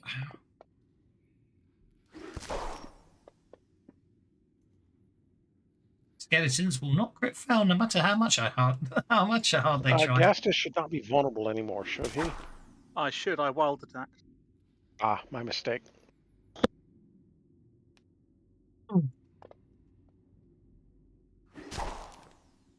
I thought that was a carryover from your I crit don't know. fail. The first owlbear No, I ever afraid think not. I faced in any sort of combat, and it's a zombie. They're gone, aren't they, actually, owlbears? The new version of Pathfinder doesn't have owlbears anymore. Mm. The Maybe that's why updated it's second, undead. the updated second edition Pathfinder, where they basically completely removed OGL, so it's got absolutely nothing to do with D&D. They've removed owlbears and other monsters that are sort of too iconic and too associated with Dungeons and Dragons. So owlbears don't exist anymore. It's got owlbears in it, hasn't it? Yeah, but that's first edition, and that's still OGL. Pathfinder are re-releasing second edition Pathfinder this year as using their new Orc license, and there's no D&D whatsoever in it at all. Yeah, but I mean, the Fantasy Companion isn't OGL, is it? No, but I don't know. But anyway, you're a fair point. But I don't know what's going on there. In the meantime, Vorka's shield yet again protects him from attack. Brings us to this skeleton that also appears to be targeting stealth rather than Vorka. So let's sort that out. It misses Vorka, I suspect, with that attack. And then I'll get another attack on Leia. Let's whiz these up a bit. And then I get another attack on Gastus. I wonder if any of these ones you're rolling are bust results. Well, I have been rolling them normally, but I didn't for that one. I was trying to speed things up. You know, I'm rather glad of the incompetence of the dead. Yeah, so am I. No, really, Master Wild Soul, it wasn't that funny. He's laughing, actually.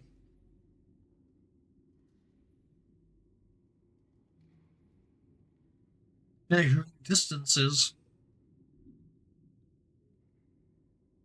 Yeah, sorry, I was preoccupied. So it's going to move you slightly forwards because obviously you pushed it against the wall, didn't you? Yeah. Right, fine. we're going to do a 3 inches forward and 3 inches back. I think. You do the. You're gonna do the hokey cokey and turn around. Yeah, That's what it's all about. Right, so 3 inches forward.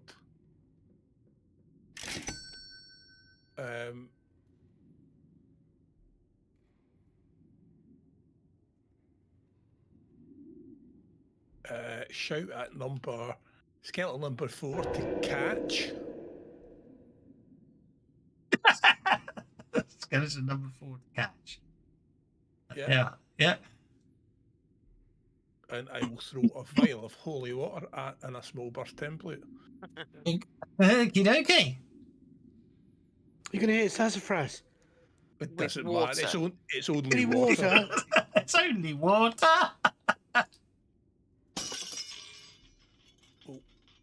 It's a gremlin. You like that?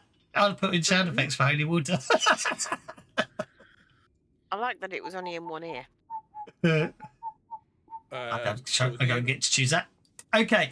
Holy water can be fast or splashed adjacent. A creature's undead within the template take 2d4 damage when hit and 2d4 minus 2 damage at the start of their next turn. Well done, sir.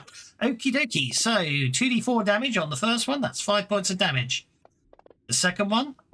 Well, I've got damage. I can drop them on if you want. A second. I'm there now. The second one is melting. The third one is unafflicted. Okay, so skeleton number 10 will take 2d4 minus 2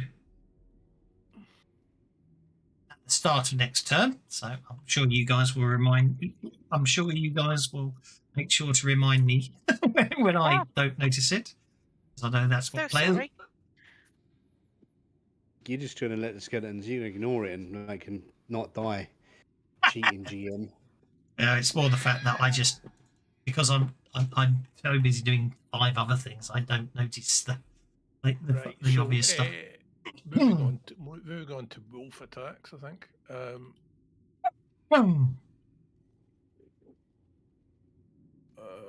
Moving on so the frenzy him. Oh, it hit and it hit with a raise. Oh, that's interesting. Well, let's do the raise attack first.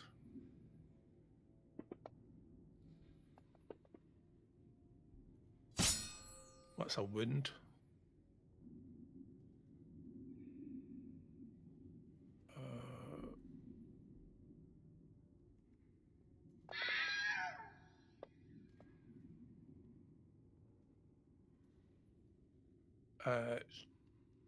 Next wolf. Well, you can roll the damage. First wolf still. What's that for? You Not did in 2 the- attacks, didn't you? The first attack took Yeah. 1 out, so why You're shouldn't you frenzied. second? Yeah, you frenzied. So that means basically you can reassign the targets, can't you? Yeah, you can move the wolf to another target. Yeah, Yeah. it's unharmed. It's unharmed. Unharmed. And then your second wolf attacks. Second wolf attacks. That's a Hitting hit. once. Roll the damage. Oh, come on. What did the first bite do 2d6 plus thingy in the first? Can I Benny the wolf, can I? Got a raise. Oh, you got a raise, okay. You can't. I don't think you can Benny summon creatures, no. Nope. Righty-ho. Well, in that case, as my final action, I will look at the owlbear and go, ha ha, and put a cackle hex in it, making it permanently vulnerable. Cackle hexes work on the undead? Work on anything. Excellent. And I dodge back and I'm still within 10 inches.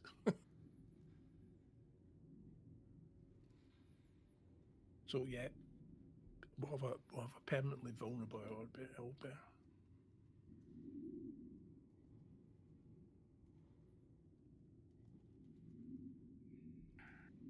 And then it's Leah to go.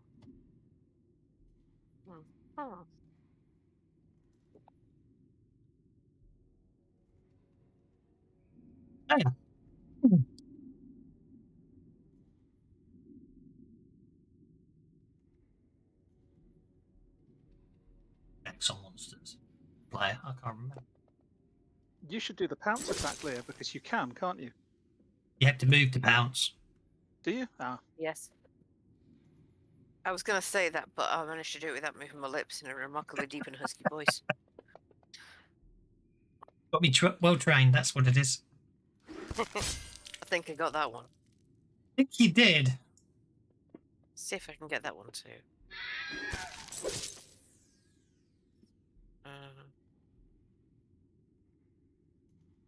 Okay.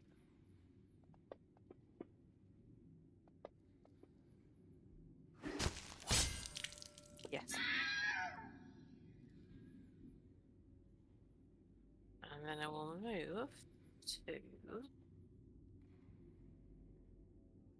Yeah. See, Mr. Trink, if you didn't move and waited till next turn, then you could have pounced.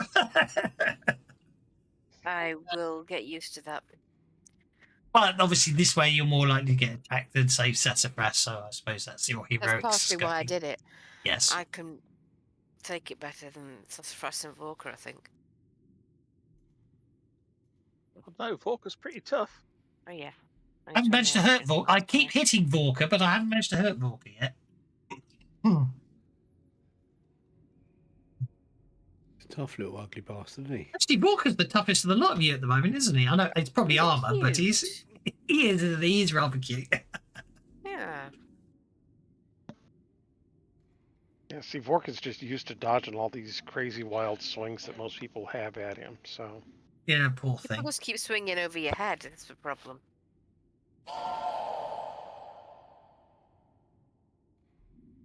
Remind you the owlbell's still there. Aki, you're up, sir. I'm well aware of the owlbear. Thank you very much. Brush your beak, sir. Yeah, go on, lad. You're quite low. I'll give you one for that.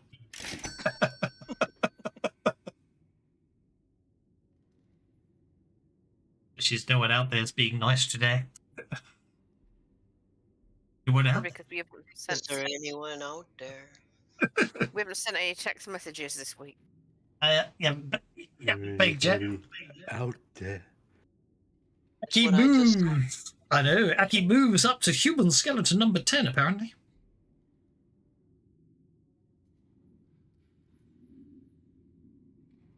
I don't know why some of the skeletons have got sort of really weird chopping up around their names, and other ones, but the other human skeleton number 1 doesn't. It's really weird. Number 5 doesn't either. I don't know what's going on there. Anyway, Aki, you're up, sir. Yes, I am.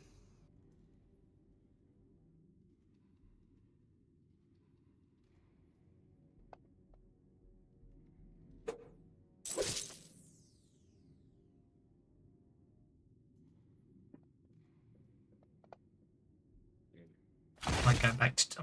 Well, actually, having the titles on is quite useful, isn't it? Even, oh, there you are. That fixed it. Okay, you've shaken skeleton number 10. I can't find the easy way today, so I'm going to have to do it the hard way. There he is. Step back.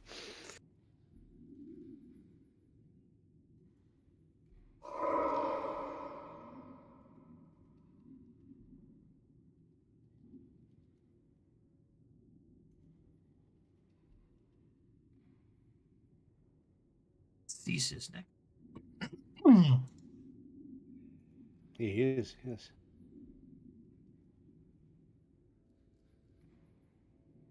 There.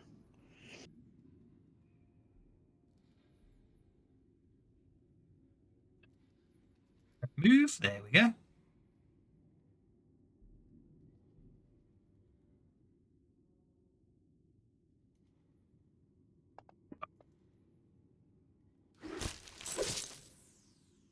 Okay, so this cat jumps over Vorka, lands on top of two of the skeletons by the look of things.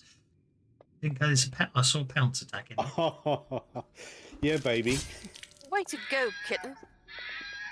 Not kitten. Smaller than Lear, it's a kitten. Exactly. And it's probably young, so therefore it's entitled to call it a kitten. Oh, you can call it a kitten. So Cease isn't going to be insulted, don't worry. Just looks at you and goes, meow. Brings us to Walker. So I'm sure Lear speaks the lingo. Sorry, Walker, I didn't mean to take your targets off you.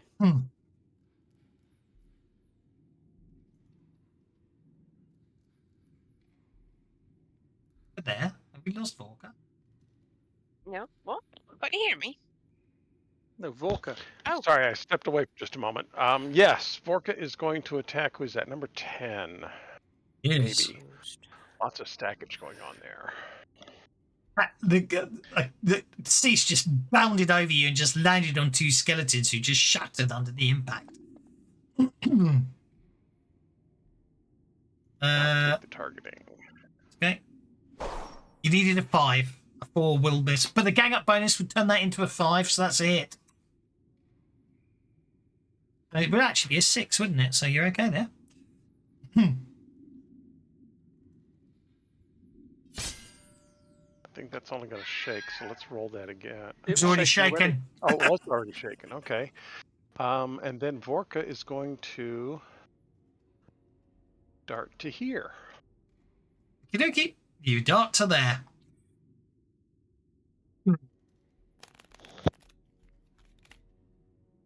Oh dear. The owlbear got a joker. Sorry, I didn't sound sincere enough there, did I? Oh dear. Owlbear got a joker. I didn't sound sincere either.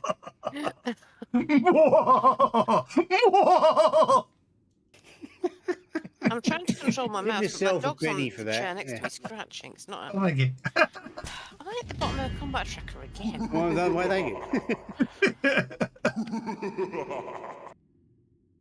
I know who's doing that. I'm going to give a Betty for that. Come on. That's better. Oh, I think I really hurt you there, Gastus. Ish. Ow! So Gastus drops to the ground, sort of leans back Matrix style. And hang on, wrong card. Can I have that one back? Because the owlbear smashes into human skeleton number 5 instead. Yeah, bigger. I should have done that. Never mind. Won't it let me select the card? I don't know. Orcs are all set, and we need Aki back. So we can just know that I've got the get a clue card. As long as human skeleton number 5 is the one that's smashed up from that, that all's good. It won't actually let me give you the card back. No, I think you have to get it out of the. No, I can't get it out of the thing. Oh, wow. Okay. Never mind then. Yeah, I have had that problem when somebody. Adventure card cannot be dealt without first being configured as part of the adventure deck. Oh. Okay. How do you play from the discard pile then? You can't drag. I can't. And you should. You used to be able to drag it out of chat, but you can't drag it out of chat anymore. No, you can't. It's, No. like the update's broken the adventure deck basically. Yay. Okie Images are not dokie. shown. Yeah, I know. That's a long known bug with the if you make a custom adventure deck. Even after I've supposedly fixed it by sharing them all, I can't. The images aren't working.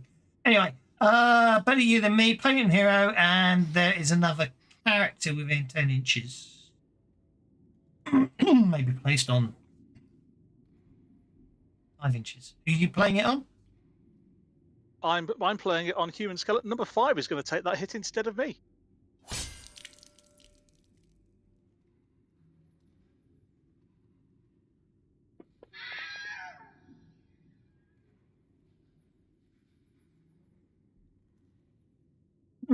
Thaddeus is up.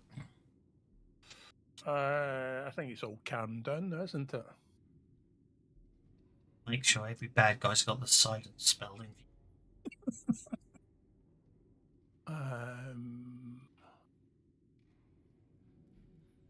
He's a bit close, isn't he?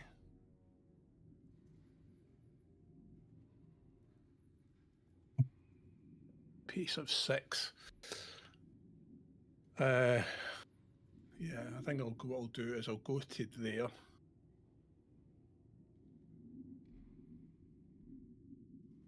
Because it's too dangerous to use a bow in this in here. I will run up, stab that skeleton. Open the gang up makes a difference. Seems to. Plus 3. Shaking. Shake it. Let's. No, we won't Benny it. We'll leave the shaking. Okay. And then we'll have. I think we'll have all the wolves pile on to the owlbear. Oh no, it won't be because he's staying there because that's shaking. Oh, it's shaking into it. Number 12, yeah. Yeah, so it's not going to retaliate if I move.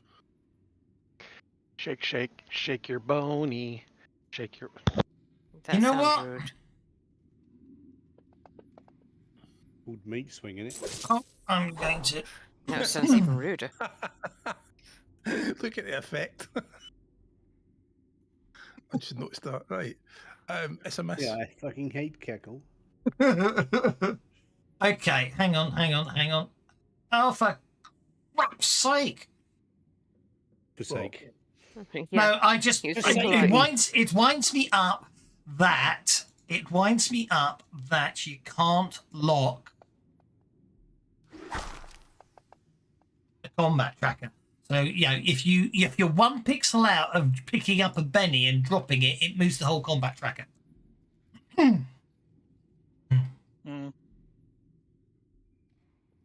Why it's the only window you can't lock out of all the windows you could put on? You know what I mean? I don't know. It winds me up. No end. Bloody hell, that's a lot of damage. Got splat. Yeah, 2 wounds.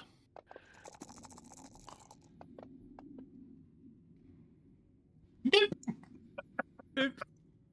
Right, at least it gets a gang up bonus, and it's going to stay vulnerable. So it is. Skeleton number 1 unshakes. Okay. First things first, he's got to take 2d4 minus 2 damage. Or double clicked. It takes 0 points of damage, so it's okay on that score. They only armed with claws, which is really frustrating because not that it has the sweep edge anyway. So I'm going to attack the person who just shook it and miss. Human skeleton number 12 is going to attack Vorka. No, he's attacking Gastus, so I'm not changing attackers right now. Okay, and Sassafras remains shaken. Unless Sassafras wants to spend a Benny.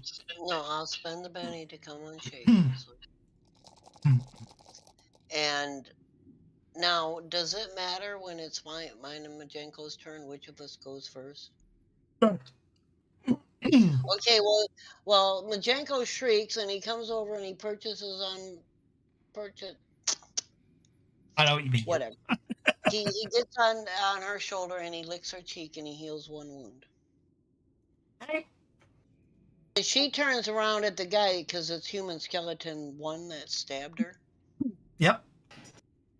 And because she's not thinking, she's just upset. She goes after him with the kukri, which is not her best thing, but Why not? Get a +2, possibly +3 gang up. I think it'd be +2 because of being in the basement. +4, in fact. rage. Excellent. Oh no, because human skeleton is cancelled out by Gastus. Yep, that's right. Now, stab me, will you? She can never say she's not a fighter ever again. Look at that. Yeah. He stabbed me. That took nerve. One move.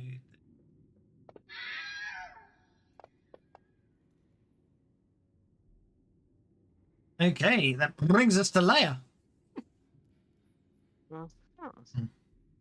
Okay, everything's gone. I was going to fight. Is there any room to get around the owlbear? There's a skeleton there. Oh, yes, there is. Oh, look. That looks like quite a run-up. Hint, hint, hint. It does, doesn't it? Let's try this pounce thingy that we've all been talking about. I have no freaking clue how to do it. It's in the effect under pounce attack. I'm going to have a look. Yeah, instead of doing a wild attack, you do pounce. Type pounce in the effects, then drag it onto your character.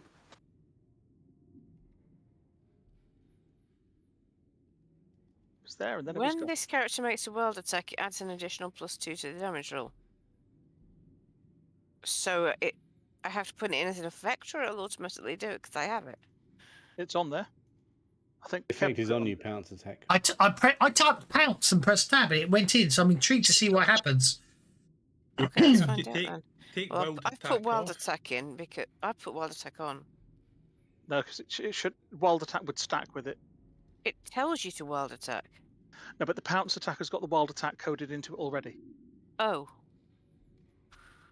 Well, that's just bloody confusing, but okay, fair enough.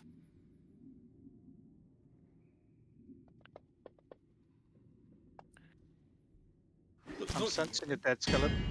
I don't think you need it anyway. It's all academic. Yeah, the only thing is of the pounce one, you do need to remind me to turn vulnerable on you. Because obviously wild attack automatically turns on vulnerable, pounce attack doesn't. So. Anyway, that's the end of that skeleton. You literally land on top of it and shatter it into bone fragments.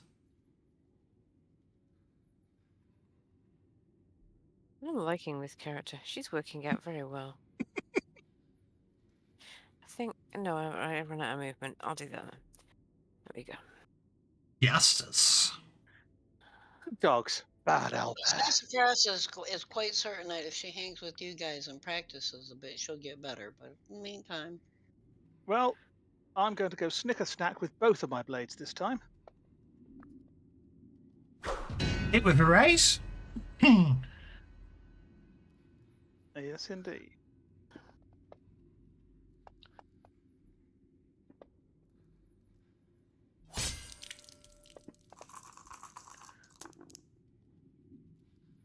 Your rapier, obviously, although not obviously the fact it keeps soaking is obviously the limitations of rapiers on skeletons, isn't it? However, this time, however, you seem to actually do catch something and do appear to cause it some damage.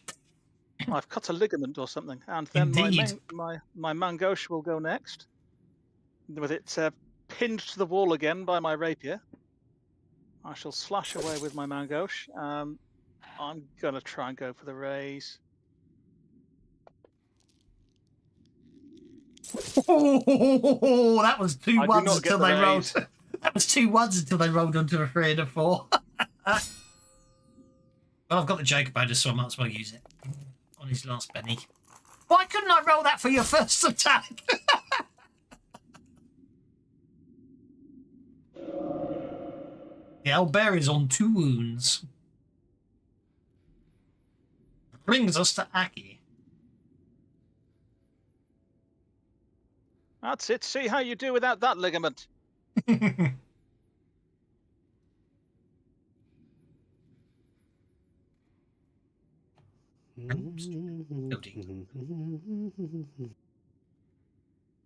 Sense unlock.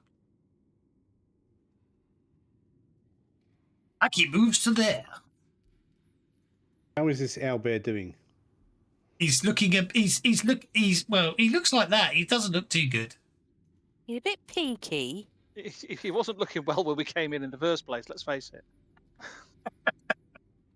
No, he's just a little hungry. You can kind of see his ribs. Yeah, that's right. Yeah, he's starving. Yeah, that's what I thought. Poor owlbear. The owlbear has taken 2 wounds. Poor owlbear. No, it is not a poor owlbear. It's an undead beast that needs to be destroyed. Well, it used to be a poor owlbear until some motherfucker turned it into an undead beast.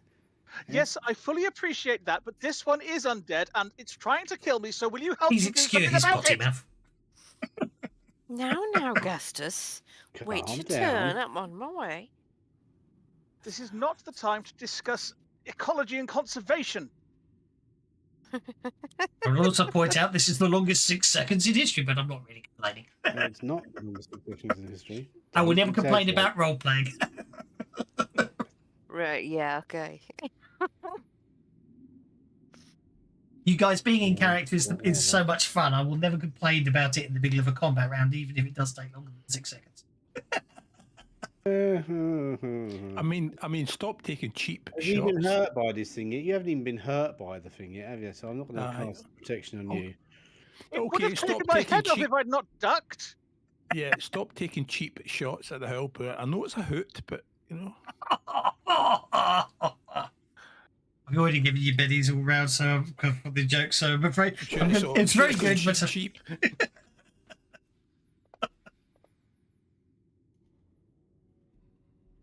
Okay, well, I tried to kill it, but I was too weak.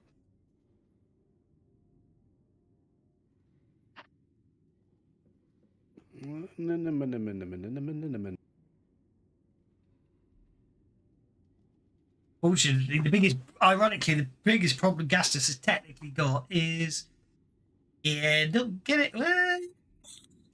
Biggest problem you're technically going to get is the fact that Gastus pushed it into a corner. So Case just hits back, charges into the pillar, and comes to a sudden stop. Case, cease, I should say. I moved around the pillar first. I accepted you moving, you just hit the pillar and stopped. I moved to there. So I don't know what happened there, but my move, the move that I saw, yeah, that's what I did. Yeah, so I don't know what did that. It's been mean, I think. I'll check the video. Ironically, because Gas has pushed it into the corner, you can't all swarm. You can't all swarm it.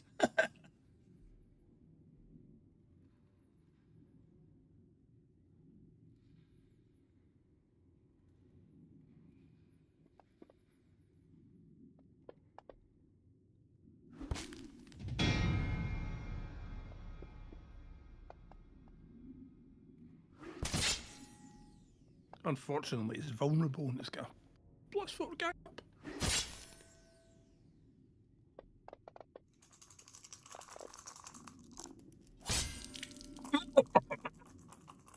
Gonna waste Benny's one. It's got a Joker bonus just to be evil.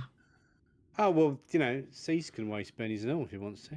You know, this is ridiculous. Not after I've We're here surrounded by human sacrifices. We've got dogs and cats fighting together. There'll be mass hysteria. I can't not give you one for a Ghostbusters reference. Yes, he has no dick.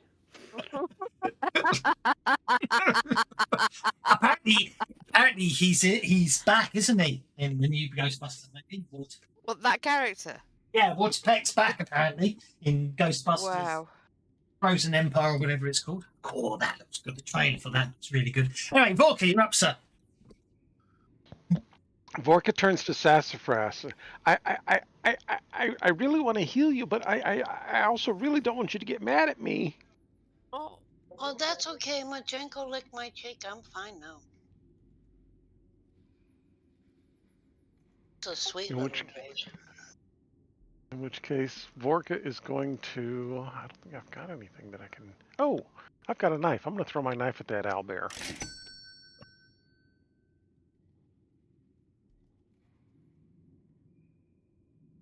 Here, have a kniffy. Oh, let me move it forward just a little bit.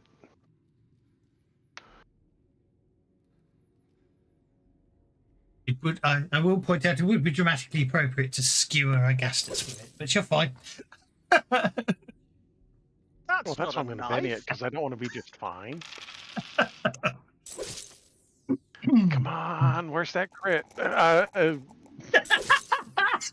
fine, whatever.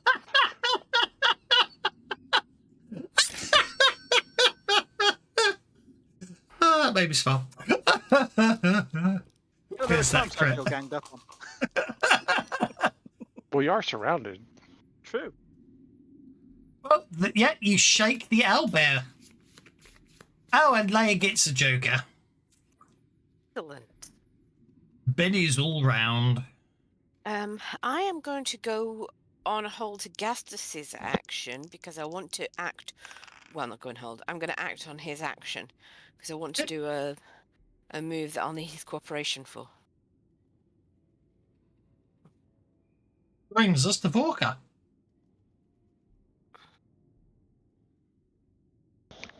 I'm going to try throwing my other knife. You need to shake it again. It's so low down the combat. Oh! That's an even better throw than the last one. Yeah, I figured out what I was doing. I didn't even raise damage. Well, if it's dead, then I won't do it. Possibly because you hit it with the knife and then threw the short sword. Oh, did I throw the wrong damage? Yeah, that would probably do it, huh? Which I'll classify. I'm going to ignore and just count it as, you know what I mean?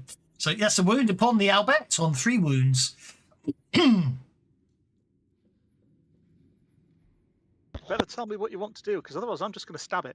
That's just kneel. Who? Kneel! Where? Who? Oh, for Christ's sake. Okay, Kneel, orange peel. I will prepare to give Leah whatever kind of boost they want.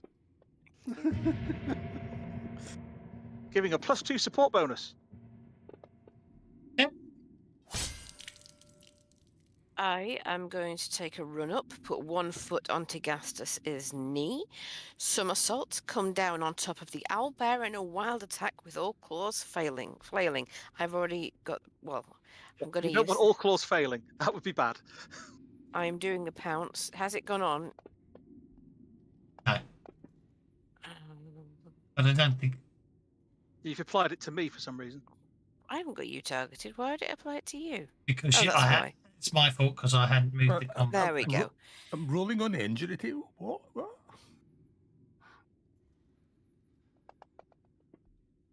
I'm incapacitated. Oops, I didn't even roll to hit. I should do that first. Yeah, and you've got an extra +2 to hit from my support as well. Not that it matters. Was that a raise? It doesn't matter. I probably would have done more damage, but yeah, that's good enough. Right. And I end up stood on its crumbled remains. You do indeed. Now that incapacitated me as well. I don't know why. Could you passed out with the amazement? I don't know. Okay, well that yeah. There you go. You got bits of owlbear in my mouth. Well, sorry. Has you not anything in your water skin, Gastus? Look, I imagine they don't taste very nice alive, but oh yes, I need some wine. I need some wine. Isn't it better in your mouth than to like be ripping your body to shreds? You didn't have it in your mouth. You have no place to talk about that. Before these doggos disappear, can they run into adjacent rooms?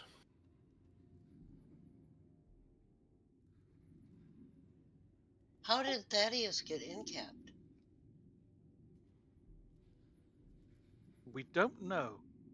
Mysterious computer glitch. Mysterious computer. The GM rolled the incapacitation roll, but we don't know why. I didn't roll it. Well, the computer did and said you did it. There's a ghost in the machine. and it doesn't like him. Someone must have targeted him or done something to target him. I don't know how he got incapacitated. Oh, I know what probably happened is, you know what happened? Someone probably did something, caused the combat tracker to jump as I was clicking, and therefore it did that. Because that's, yeah. And then obviously it was rolling on the incapacitation table for Thaddeus. So that's logically what happened. Someone moved the combat tracker.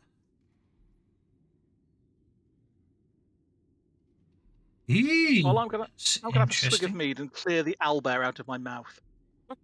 Yeah, have the dogs run into the rooms because they can't.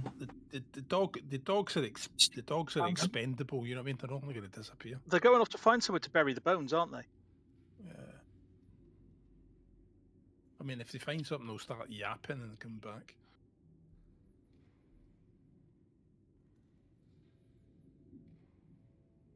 I mean, technically they're not here. Anyway.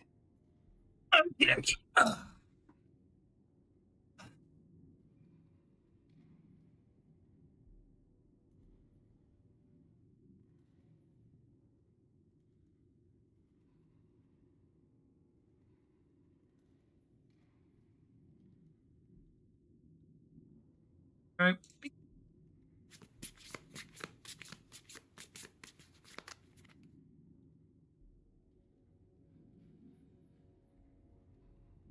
Okay, I'm just doing that to move the counters down. What's everyone doing? Next 6 seconds, because we're stuck in 6 seconds. I should have done it. I should actually have done it as turns. Why are we stuck in 6 seconds? Because someone wants to keep moving his stuff until his power's end, so I keep having to do it in 6-second increments. Oh. I'll follow the doggo.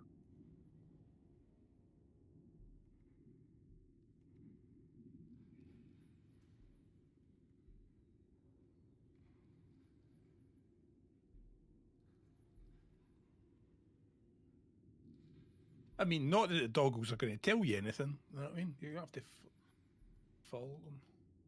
Sassafras is going to run after Leah and Gastus because they seem to be really good fighters and they'll keep her alive. Stick with the ones that appear competent. You know which side your bread's buttered. The word appear is very important in that sentence. Well, I also know my own limitations, and it's okay. I'll get better. Well, okay. Sorry, someone's triggered combat.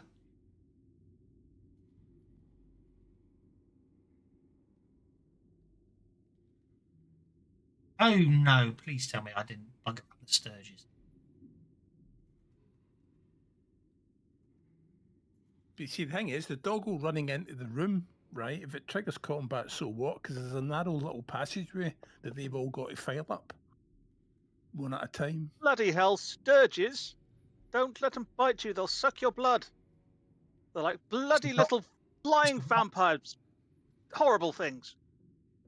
Worst time to work out that you've buggered up the attack on a monster when you've added them to the combat tracker, which now means you have to manually edit every one of them. Wahaha. Oh, but if they're in an encounter, why don't you take them off the combat tracker, fix the encounter, and then put them back on? Because I've already done the initiative. You did before you authorized my move, I gather. He stopped everybody's moves. Someone triggered a fight. Right. Okay. What you did. We're not criticising. It's okay. No, I know. I'm not. No. I'm not taking offence. Okay, so I reckon that's what. Yeah, so Okay. Thaddeus, where you are now, that's a bottleneck that they're all going to have to come up. You're Thaddeus, I'm Gastus, unless we're having some kind of strange brain swap thing going on. Yes, exactly.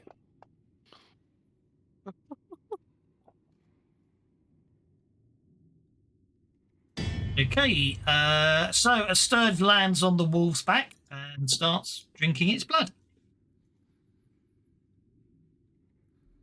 Which wolf would that be? The imaginary wolf that doesn't exist. Well, there are two imaginary wolves that only exist for a short period of time, but I'm wondering if it's the one that I can see. And if it is, can I see the sturge? Oh yeah, you can see him, yeah. Oh, hell, there's a bloody large amount of sturges. +1, +2, +3, what's the wolf? What are 4. you, the Sturgeon General's warning? That's the second, that's another, that's 2 leeches blood sucking it. Hang up isn't working for some weird reason.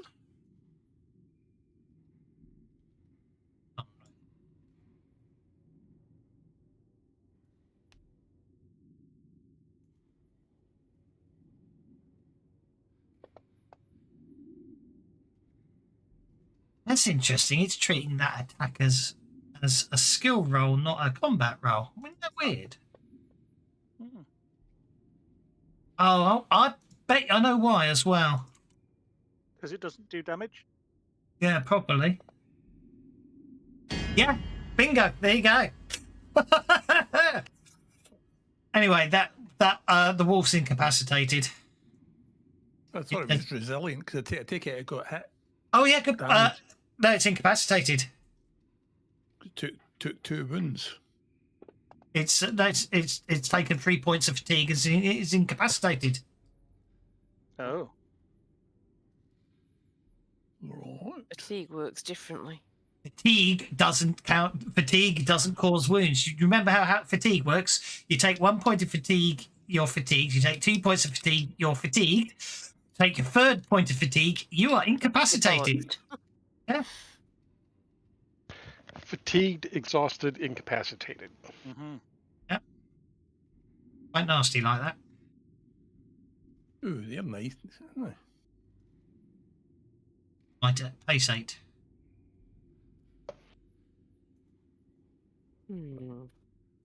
Yeah, but the thing is, now that they're there, if they back up into the room, they're all going to get stuck in this passage.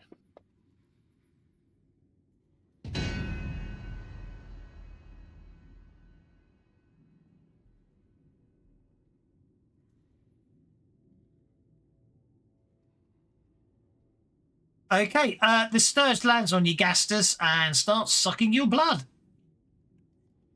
Arse. No, blood. Does automatically become vulnerable while it's sucking your blood, fortunately. But yep, crazy. Sassafras, you're up. Tenton keeping up with Leah and she's... Hold up. I just moved you by mistake. Let me move you back. There you go. So she can go up to 10. So she's going to squeeze by Leah and she's going to peek around Gastus and go, oh my god. Go ahead and move me so I can see what I can see. You're going to hit the walls like that, but there you go. Okay, so then she's going to go, oh dear. So she's just, let's see, with a medium burst. Let me go to my powers.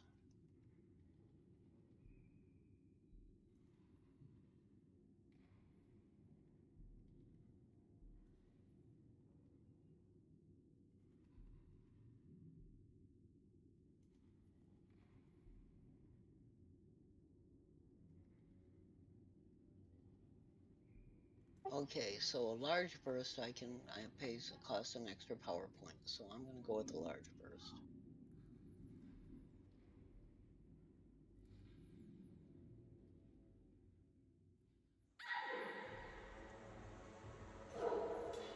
Interesting noises, Sturgis. That's you not fighting him, I think. So I don't need to use selective because I missed Gastus, but I will hit that one with him. But I can't see everything within the target.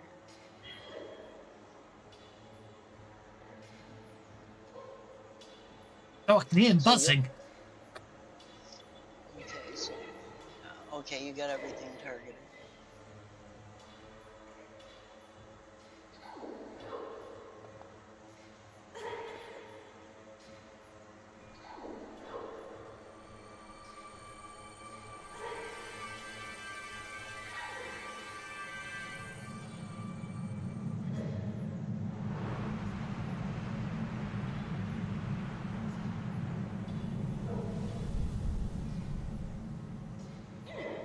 And Mr. GM, they were gonna, because it was with a raise, they're gonna have to do their strength at -2 to see if they get thrown back. Sturges fly, they're at an extra -2 on top of that as well.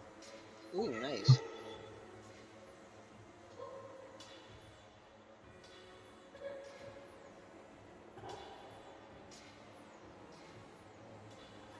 Number 5 hasn't moved yet, so it is flying.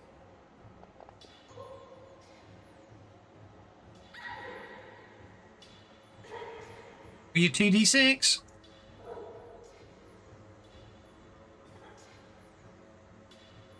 Against their toughness of 1. No, it's about how many inches they move, isn't it? Because the damage is like D4, 2d4 or something, and the GM rolls out. Yeah, I'm wondering about their toughness. Might be 1 actually. Well, they're small, aren't they? Very small. Yeah, they're very small. Yeah, they're very small. They're hard to hit, but they break easily. Yeah, it's an area of effect, so hard to hit, doesn't it?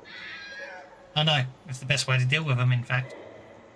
And they take minus to their savings throw because they're flying.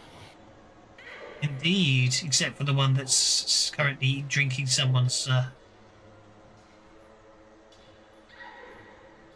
He should have been in that, just barely in the range, but he's in there.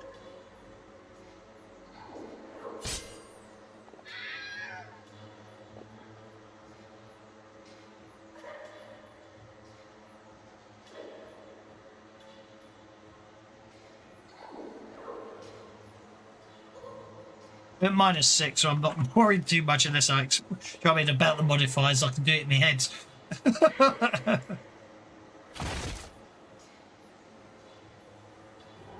That brings us to Sturge number 8. Where's Sturge? Oh, Sturge number 8's the one that's on you. Mm-hmm. So it isn't flying. Not that it's going to make any difference.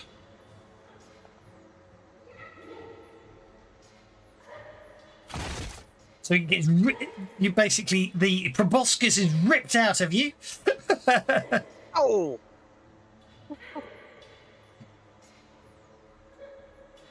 It's no longer vulnerable. That brings us to... yeah. Sturge number 3.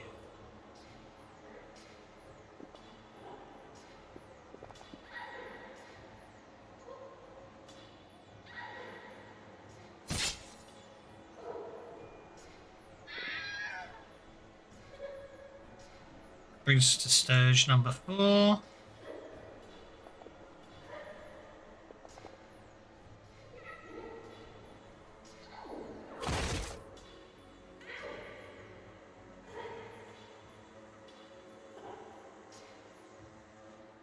Brings us to here.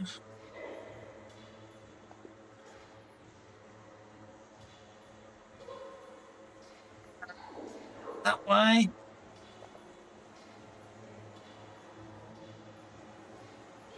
Brings us to here.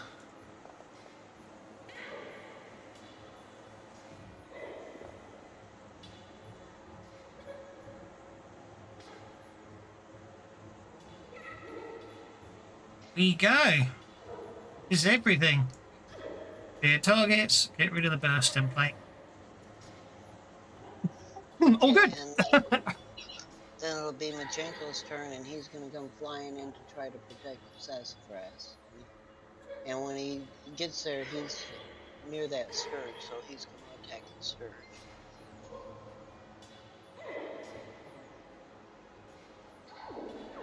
Yep, got the targeting done because it's a horrible overlapping, scary selection in there. He hit. Obviously, it's going considerably. It's already quite considerably. It's a bit considerably more bloated than it was when it landed on you, Gastus, but not as bloated as it could have got. And then Sassafras and Leia are basically just covered as it pops. Yeah.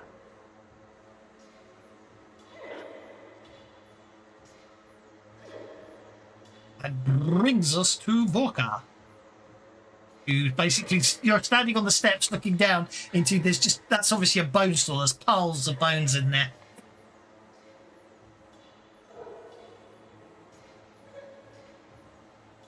Vorka will walk up to there and see what he can see, which is to say not much. In which case Vorka will run.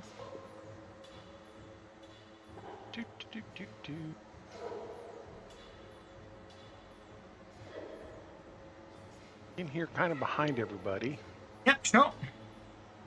And I can see that one, so let's go ahead and target that one. Be warned, they are tiny. Oh yeah, no, I understand that. Let's do that to sort of give you an idea. I have a feeling it's going to be an area effect. Yeah, that's fine. I'm just saying. I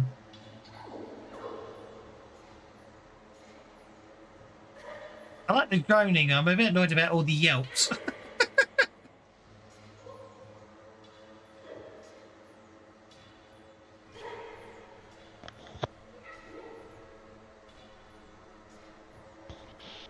I will obviously be casting this selectively. Yep. Thank you kindly, Vorka. Okay, no problem. We're just trying to get to the heart of the matter. Rather light-headed at the moment.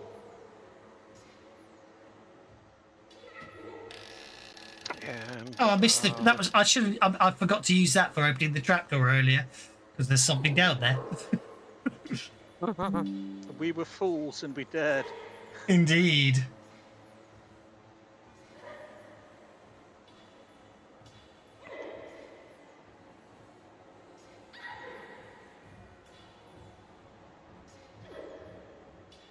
Spencer's killing me. I'm counting up all my bonus stuff, damage and so That's forth, absolutely so. no. That's fine. Don't get me wrong. I'm not complaining. I am being quite sincere. What he actually said was, "These suspenders are killing me." Yeah? That's what he really said. He wasn't talking about you.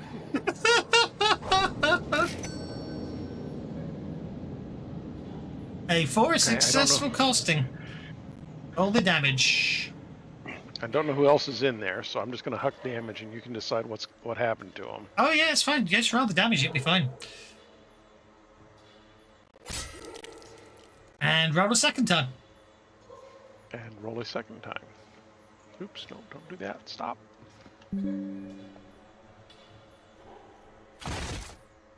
Okay, so that's one less scourge. Sturge.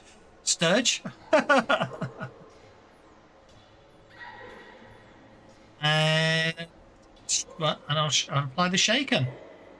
All well and good. Sure. Okie dokie. And that is Vorka's turn. Okay, let's do targets. That gets us to Sturge number 1. Who's gonna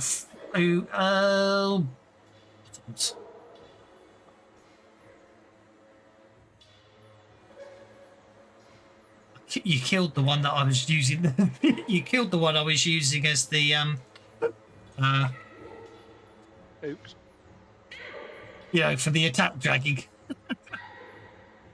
Which is fine. So Sturge number 1 has bite. Okay, Sturge number 1 will fly. Oh, you're out of luck there, I'm afraid.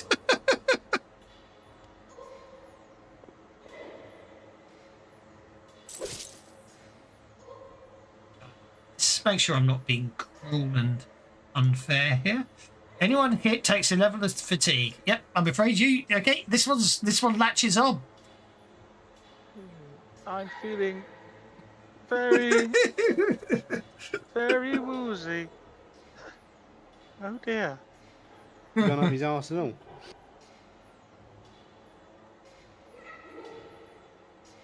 How many wounds are you on, Augustus? Or fatigue, or whatever? 2. Somebody needs relief. Of each or of one?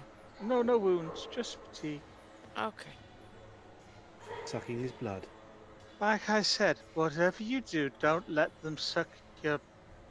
because it makes you very woozy.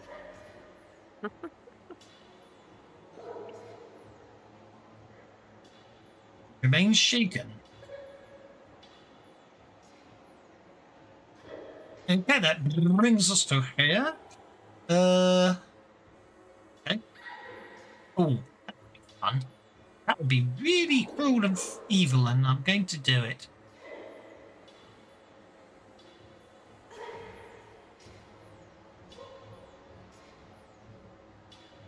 Yep, okay.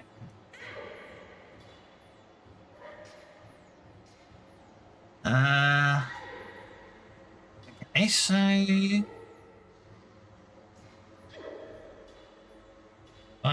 doesn't say. I'm gonna do that. Crossbow bolt comes whizzing down the corridor. Oh, of course, it's got the word light in it, so it's doing the light power. I'll have to be honest. There must be a better way to pass these things because it really does. It is a bit iffy. Why am I vulnerable? Yours should be vulnerable. The thingy biting you should be vulnerable. Okay, you made me vulnerable instead.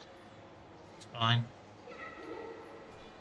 Because it's hosting on you now, you'll become invulnerable, I think. Hmm. You'll start talking stirred soon. Okie dokie. And then I'm just going to... You're there. Add on, that's good. Then all I'm going to do is come to here and it's going to do that.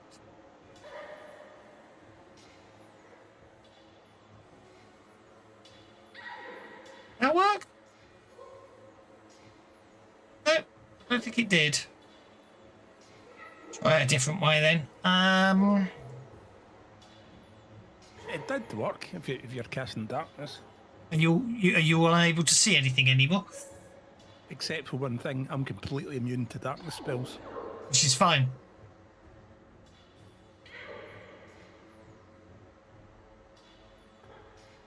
Just because I'm clicking on Gastus and it looks like he can still see. No, I can't. No, I can see no. what's. I can see what Oh, was. you can see Fog of War's been lifted. Oh, you can Yeah. see Fog of War. Of course you can.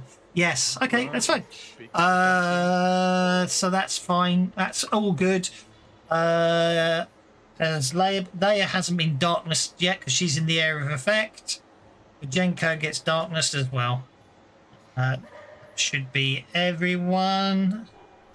Vorka's not been dark. Vorka hasn't been dark. Oh yeah, Vorka has been darkened. Sassafras has been darkened, but Jenko has been darkened. Thaddeus is not in the area of effect. Gastus has been affected. Okay, that's it. I think, yeah. So basically, he moved. Yeah, basically, there's a bolt. There's a crossbow bolt fired, and then basically you're all plunged into darkness.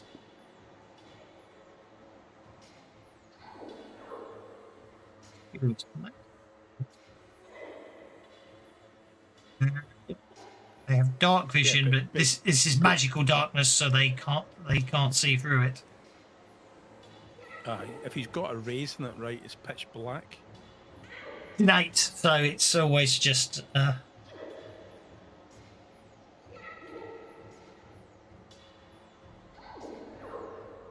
Ooh. Maybe they can see through it. Okay, I need to change everything. I just did that completely wrong.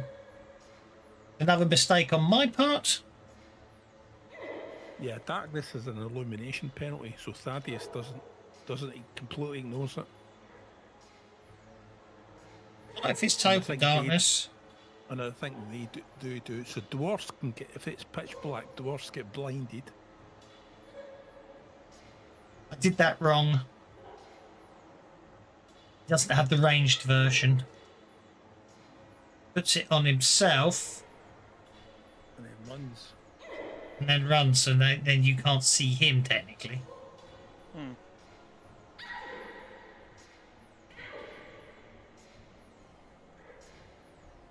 And so the other one will do the same thing. So basically, the idea is you can't see him because they're in clouds of darkness. Yes, that's what I meant to do. But don't forget, it's an illumination penalty. So if they run up to, if they run up next to a sun rod, for example, a sun rod raises the illumination penalty. It does. Yeah, it makes it dim. I know. True darkness. It's the one where true darkness is the one where you can't see it. You need detect arcana to see through true darkness or true vision. Anyway, Thaddeus, you're up, sir. I think what we'll do is well, I'm gonna have to run it. I'm gonna have to run for this. Not that button. Not that button. Run, Forest.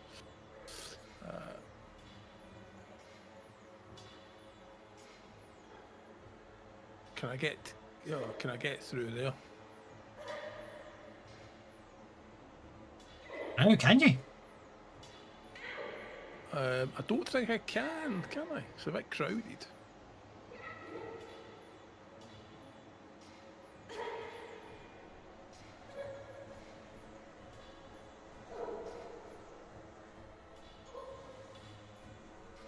Yeah, we're the very thing. We're doing the very thing that I didn't want us to do. Wanted us to all go back to the room that we were in, and then the would all be stuck. So what we'll do is we'll move to there, and we'll target Garrett's, I think. That's the only thing I can really do.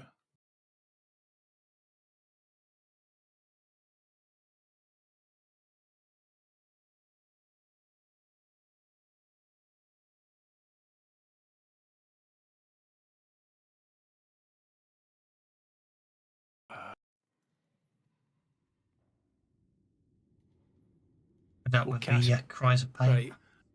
Yeah, so what we'll do is we'll target him.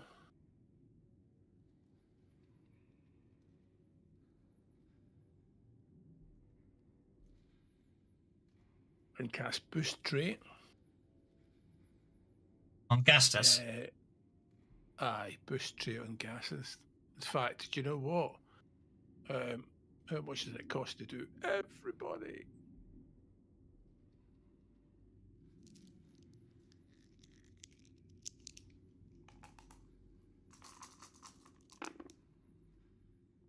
Right, additional recipients are only +1, so what we'll do is we'll cast it on Garius, Vorka, and Leah. Okay. Everyone else then?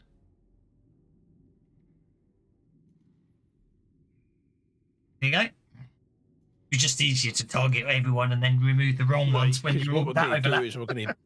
We're going to boost. We're only targeting the people who do melee attacks because we're going to boost fighting. Over it. To try and offset the.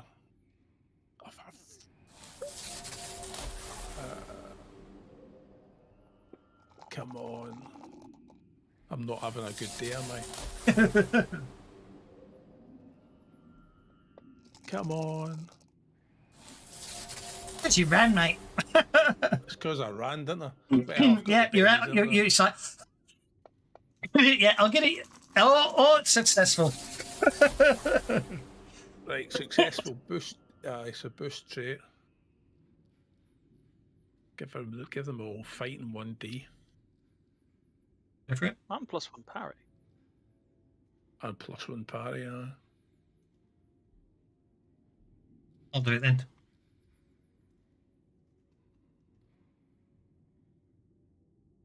Have you done it? If you want me to push the button? Well, I was waiting for you to push the button, but you didn't. So. Don't end your turn. Otherwise, I won't be able to see what I'm doing. That'll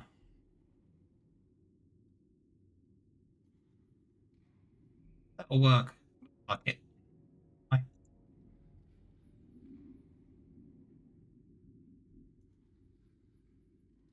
On. Okay.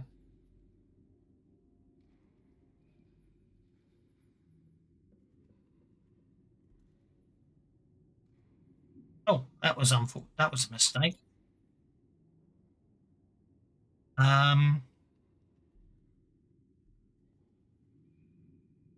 Okay, I've just made a mistake. So what I need to do is tinkle around a bit. So before it becomes Wolf, I need to move the combat tracker down to Aki.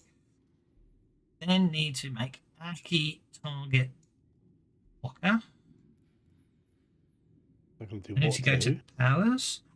I need to go to there. Then I do that. What am I doing? I accidentally just deleted an effect I didn't mean to, so I'm fixing it. Can't believe it. Deleting effects. And then we go back to the wolf. There we go. Sorted. Right, the wolf will run. I don't know where it's running to, but 7 is 3. It's not going to make a difference. It's going to go. It's going to get to there. Okie dokie. Yeah, I mean, apart from sticking everybody's fighting up and giving them a +1 parry, we'll see how it plays out. Brings us to Gastus, who's feeling very woozy and has a scourge sitting there going. I'm not feeling very well, so I'm going to do it. Get it off! Get it off! Get it off! And do a desperate attack on the scourge that is attached to me. Okie dokie.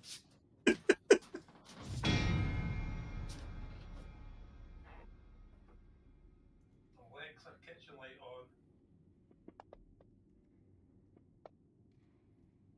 Alexa, kitchen light on. Why is the kitchen light on? Yeah. Okay, that's the end of that scourge. And then I'm going to push past the short people and slump down in the corridor. It's an important safety tip. Don't let the buggers stick their proboscises, the pointy bits into you.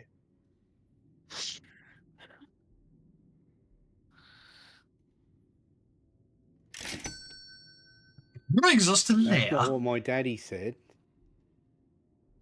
I have a question. If I were to use Get Savage to get an edge, and that edge was new powers, would I be able to cast them? I do believe you find the limitation is a combat edge. Any one edge, regardless of requirements. Yeah, but you wouldn't have the skill to cast it or the arcane background to cast it. That I can understand, but there's no combat edge limitation. Sorry, I was thinking Warrior's Gift. I'm trying also, the fact that it's dark doesn't bother you that much because you can smell them. I'm not worried about the dark. Okay. You smell. No, he said I can smell, not I do smell. There is a subtle difference, but it is important. Actually, though, you theoretically speaking, you take 1 edge regardless of requirements for the rest of this encounter. Therefore, you take the arcane background edge, and you get 10 power points in the arcane background. You get the powers and the arcane background you pick, don't you? Technically. Okay. And the casting skill at a D4. Yeah. Okay. So, which is the one that allows you to be able to remove fatigue from people? Is that relief? Yes. It doesn't remove fatigue, it removes the effects of fatigue. Oh, damn it. Is there one that actually removes fatigue? Nope. Is there any way I can remove fatigue the from suck people? all power is long gone, alas. Yeah, basically, I can wait for 2 hours. Is there no other way to get rid of that? Mm-mm. There might be magic items, but you don't have one. Yeah. Yeah, relief is good for an hour, but no, all it does is mask the symptoms. All right. Which means 1 more level of fatigue and I'm incapacitated. Did you get both those levels of fatigue at the same time? No. Well, bollocks. Okay, fine. This might sound like a stupid question. Where the hell are the little buggers? Because I can't physically see them. That's because it got very dark, but you can smell them, so Kev might need to point them out to you, but there might not be any in line of scent. You should actually be able to see it now. You shouldn't have darkness on you anymore, by the way. I can't see anything past where I'm stood. Could be because you're not round the corner. Probably because you're not round the corner, yeah. All right, fine. Well, then, it's going to be awkward again, isn't it? Why do you have to do that? It's just stupid. Hang over there. There you go. Should there be anything in my line of sight now? No, they were all down that way. What? Oh. What? How did you get got then? I've moved since... He's moved since he got got. Oh. I was there. I staggered back and told people to not let the pointy bits go in them. I'll let you go there rather than back there in the first place, because that would let you... It should also point it out, the cave does have lots of ins and outs, and things have been blown all away from the middle of the cave by certain spell effects. And somehow I must have targeted myself with the havoc because I've got the distracted on me, and I don't know of any place else I'd have been distracted. He does say distracted by havoc, so yeah.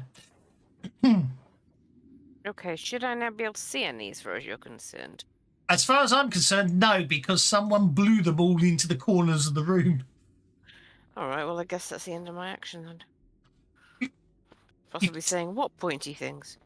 You've only technically moved about an inch and a bit so far, so you can keep walking if you want. Oh, you said I'll let you get to there. I assumed that meant... No, I meant I'll let you go to instead of going down there is what I meant. Oh, okay. Yeah, unfortunately, still can't see anything, so... That's also because two of the entities are basically concealing themselves magically with darkness. However, yeah, but I suppose, yeah, you can make a gnosis check. You can gnosis check. Okay.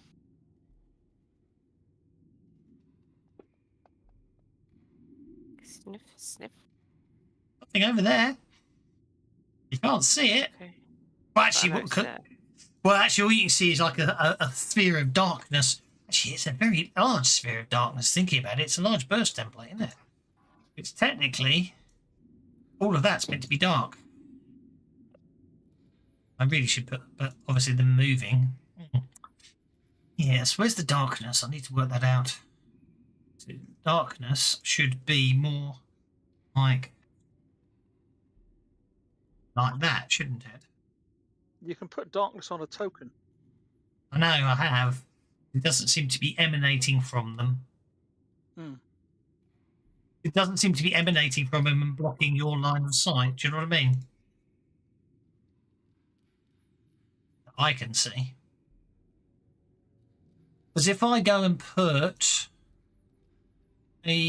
pick the darkness power and drop it there, pick the darkness power, drop it there, line of sight, or is it just because it doesn't show me it's affecting it? You see what I mean? It might be working, I don't know. Lighting's very iffy on this, isn't it? Let's face it. I mean, don't get me wrong, it works, but it's very hard to tell sometimes what's really going on. Anyway. Let me just check something. Oh, there they are. There's only a couple of them left, isn't there? Okay, then let's try this. I only live once and all that. I will spend that card. And I will use it to gain Shadow Dancer 3. Which will give me the Mystic Powers Shadow Force. For the rest of this encounter. Which means as a limited free action, I can cast one of the following spells: Bolt, Blast, Illusion, Summon Ally, or Teleport, all of which would have the shadow trapping. I would have 10 dedicated power points, I would automatically activate the powers with success for regular cost or with a raise if I spent an additional 2 power points out of the 10.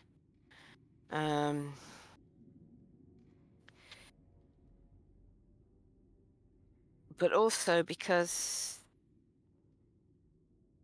well, I don't know if they do for certain, but I think that each of the Shadow Dancer edges automatically, well, maybe they don't automatically give the benefits of the previous ones. No, they don't. They It don't. doesn't really matter. Yeah, that would give me those powers for this combat, so... I wish they hadn't changed the names of the powers, because it's confusing. Bolt and Blast, I used to know what they meant, but I just got utterly confused, because one means the other, and I get very... Yeah, They haven't but if I changed. look at They haven't changed the names, I'm afraid to say. Bolt is Bolt- magic missile and blast is fireball. But they haven't changed the names. That's how I remember them. I always Okay. get blast and burst muddled up, but they haven't changed the names. Yeah, I've so just I meant by they haven't changed the names since first edition, but that still doesn't mean I don't get blast and burst muddled sometimes. Well, that's what I mean. They changed the names. I'm being old here, okay? No, They haven't changed. didn't change They've the name. never changed the names. They haven't changed since Savage Worlds was released in 2005. Is what I'm trying to say. Blast uses the burst template, and burst uses the blast template for no particular reason. Yes. Yes, which is bloody stupid, and it confuses the crap out of me. I won't disagree with that, for the record. Now, if I were to summon an ally here, it says they would all have the shadow trapping. What would the shadow trapping do to summon an ally?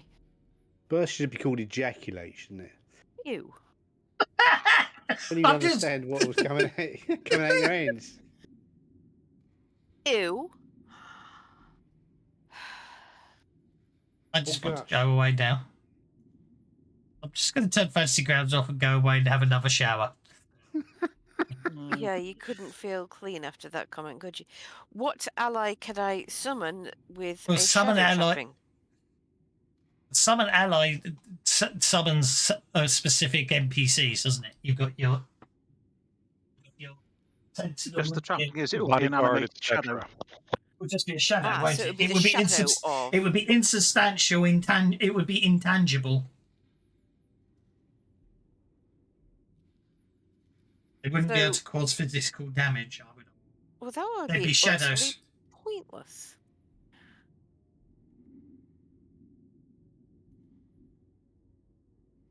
For a combat, yes, but you can also see through your summoned thing's eyes and stuff, so you could send a shadow to scout for you. Okay.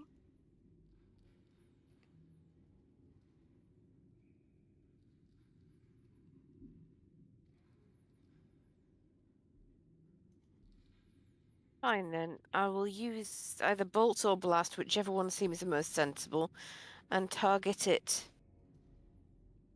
towards the one whose location I have theorized. You're going to crush him with his own darkness. Yes, I'm going to crush him with his own darkness. I'm going to force his own darkness back in upon himself. Shadow monsters are undead. That's why they have the ability to actually harm you, even though they're shadows. Whereas if you create a shadow ally, it would not be. It isn't undead and therefore can't drain life. Okay. I'm going to crush it with its own shadow then. What's kind of cool is for 3 power points, you can just do 3d6 damage to it, which it can't avoid because the spell's a success. Yeah, I'll do that.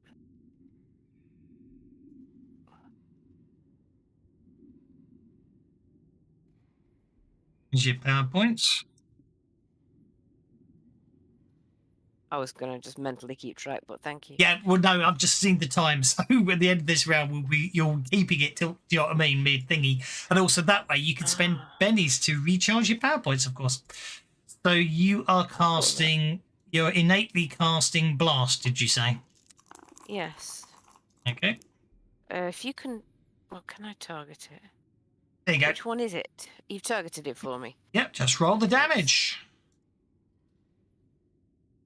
Their effect, so you hit it. Even with Bolt, it would be an automatic hit because it's Mystic Powers. to make it interesting on that one. I think it is, yes. But I would argue, Bolt, you need to be able to see the target to target it in the first place. An area of effect you don't, is the point I was trying to make. But if you're a catfolk with the scent ability, you ignore illumination penalties for targeting. Do you? Up to 4 points of illumination penalties get ignored because you can smell where they are. Yeah, but darkness doesn't apply a penalty, does it? Invisibility or similar. This replaces low light vision. It's an interesting one because the problem. I don't disagree with it. The problem is the way they've written it. I don't believe they list any penalties for darkness, do they? On targeting. Oh, yes, they do. Ignore me. I'm being stupid. Yeah. Yeah. That's what I mean. It's dark -4. If they get a raise, it's pitch black -6. Of course it is. I'm being stupid. I've just remembered that. Okay, well, you successfully crushed whatever that was in the darkness. And brings us to Aki. I was going to say, just before you go on, though, you know that casting blind used to really piss you off. Mm-hmm. Well, I can cast darkness and it doesn't affect me. And it'll last 10 minutes. So if I cast that room, everybody goes blind permanently. And I can see them. Indeed, but that also basically blinds all your allies. So that party.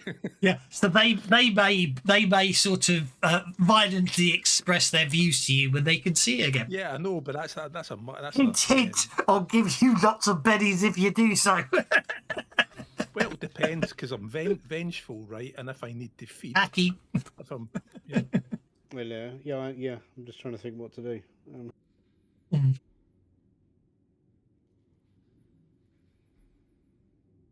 Oh dear.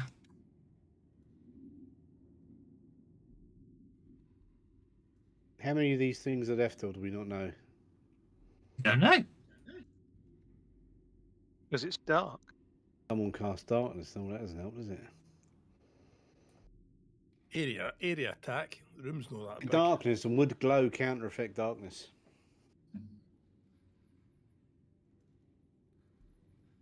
What? Would what? Cast protection with glow. It'd make everyone glow in the dark. It would not counter darkness. It just basically highlights them in a line of light. So if something's it would make a subtle difference, but not enough to actually make any difference for ranged attacks. If something's right up against you, then you might be able to see them. It's basically fairy fire. Yeah. Makes you glow. It doesn't actually emit light as such. It does, but you know what I mean. You can put it on an area effect attack that you target enemies with and then make them glow. Indeed. I was just thinking of making it so it's easier for you not to see, but no, that's not going to work. So basically, runes hiding shadows and. Basically, yeah. The idea is you want to hit a rogue with that, so they can't hide and sneak attack. Basically. But yeah, where's my doodah for all light? She's quite interesting. I had to make a ruling on this a while back, didn't I? We have to write it down.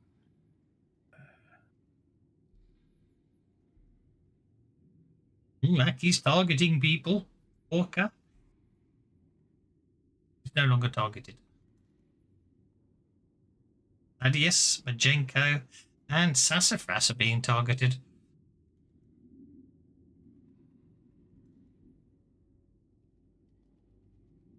And Vorka. I can't see gastrus fungus, can I? I can't see him. You can't see him, no. No. He's out of the range, so I can't see him. So what I'm going to do is I'm going to do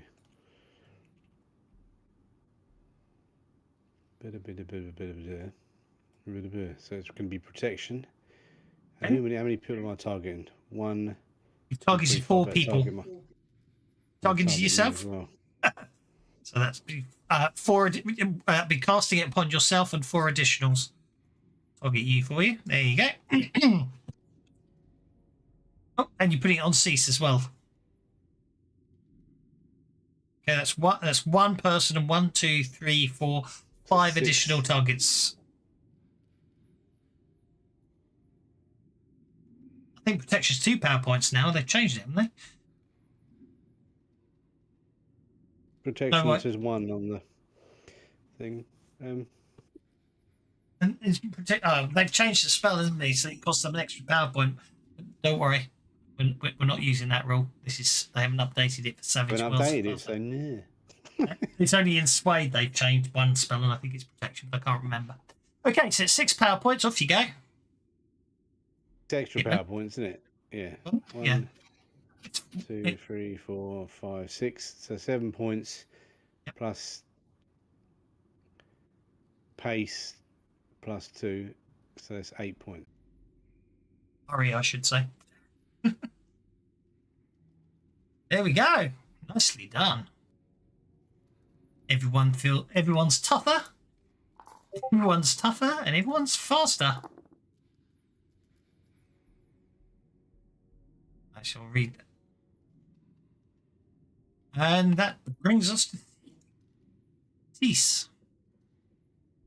It's going to pile in on top of everyone else. I was doing a staggered move to get around. I know you were. I know. To there. So impatient. So impatient. Oh, sure.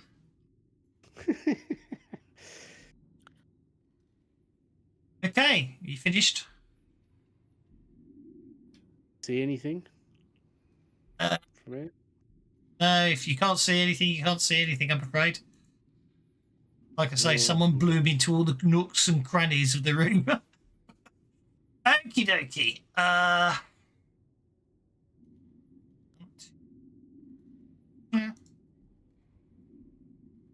I'm not having that, so...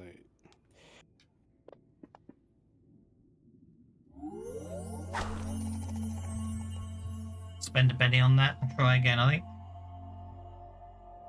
Quite annoying having light in there. Let's try a 6, actually. No, okay. And then they that one to there. Try again.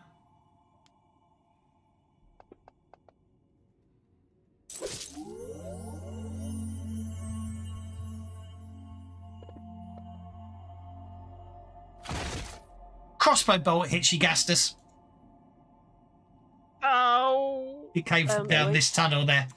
I think I just wasted 3 bennies or 2 bennies. Can you give them back to me, please? Why? One moment. It does So hit me. I thought it was the end of the combat, and I had a shit roll, but yeah, it wasn't. No, it's all right, Gastus. You were so dizzy from all of that. You staggered to one side at the right moment. Gastus is not shaken. Okie dokie. So the last thing I'm going to do is I'm going to go with darkness. Oh, see, that works. I saw that work on that one.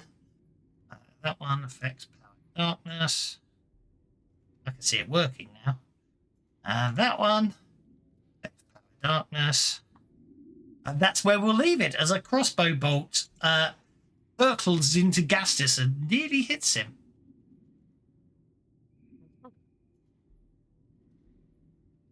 Ow. So you're leaving cards and bennies as they are. Cards and bennies as they are, as we are mid-fight, and I can't see this because someone decides to run off and... 2 bennies I just wasted. What did you waste them on? I thought it was the end of the round and I had a shit initiative roll, so I just spent some bennies to draw cards and then realised that it was actually not the end of the combat round and I was wasting bennies on I already had a go. It does say you spent 2 bennies to draw an action card. I will give you them back. Okay. We shall leave it there until next time, when the dead Warrens continues. Next week. Hopefully, but we shall see. On a separate note, I know it's a couple of weekends away yet, but who's attending the Christmas adventure? I'm playing Jenny. Yeah, I've signed up for that one. Yeah. I Okay, hadn't even noticed it existed. Yeah, When is it? on get the to play Saturday, Candy. Saturday, the 16th of December at 2 p.m. Busy, I'm afraid. That's absolutely And fine. I'm despite, just asking. and Okie despite dokie. Oswald's insistence that children are horrible in the game, he runs all these games where all the characters are children. So It's because because it was appear that when people write Christmas adventures, for some reason they do decide to make them kids. So yeah. But yeah, so it'll be a cold. Yeah. It's the adventure starts. It's a cold winter night at Madame Lancaster's home for unwanted orphans. So, If you want to run one that isn't for children, isn't children at Christmas, try Christmas at Ground Zero. That's the fun one. Don't get me wrong. I mean, yeah, I have to admit this one did make me smile because it's all kids. It's all about Christmas things, and it's like the kids will meet this. Can we kill it? And it keeps going on like that, and every time there's an encounter, it's like, can they kill the whatever? And he gets to one of them, it's like, it just goes, can we kill it? It's like, oh, for goodness sake, I really worry about your characters. And then the final encounter, can we kill it? And the answer is yes. But we shall leave it there. In that first one that we blew through in 2.5 hours, the character I created, Noelle, was a bit of a tough girl.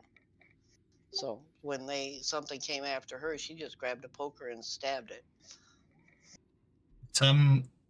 Yeah. It did make me smile actually. It's definitely there's lots of fun. It is a comedic horror adventure. I'm having a lot of fun with it. I'm sort of still converting it over. I just love the fact that there's a point where basically the owner of the whole opening bit where you realise the orphanage is purely straight out of Annie, but I thought it was in America, but then I realised it wasn't, because basically there's a point where it's like, now get out there and start doing this. I'm going to watch EastEnders. Definitely gave it away. Especially also that I have actually artificially recoloured the character in Photoshop to make her not green. But surely they could be watching it on BBC America. Could be watching on BBC America. But they wouldn't have said that. They would, but they'd watch it on BBC America. They could have been, but yeah. The owner of the orphanage does bear a huge resemblance to a certain green-coloured witch who used to hate a certain flightless bird. Right. Somebody at the door. There's somebody at the door, indeed. That's what that show is called. There's somebody at the door. No, it wasn't called that. Pink Windmill, wasn't it? It was a pink windmill, but it wasn't called the somebody at the door. But anyway, that's just the picture they obviously use for that, just to sort of evoke the type of character it is. So, got nothing to do with that. But anyway, that's on the 16th of December, so. Otherwise, we'll see you all next Tuesday for to the Crimson Throne. See you then. Take care.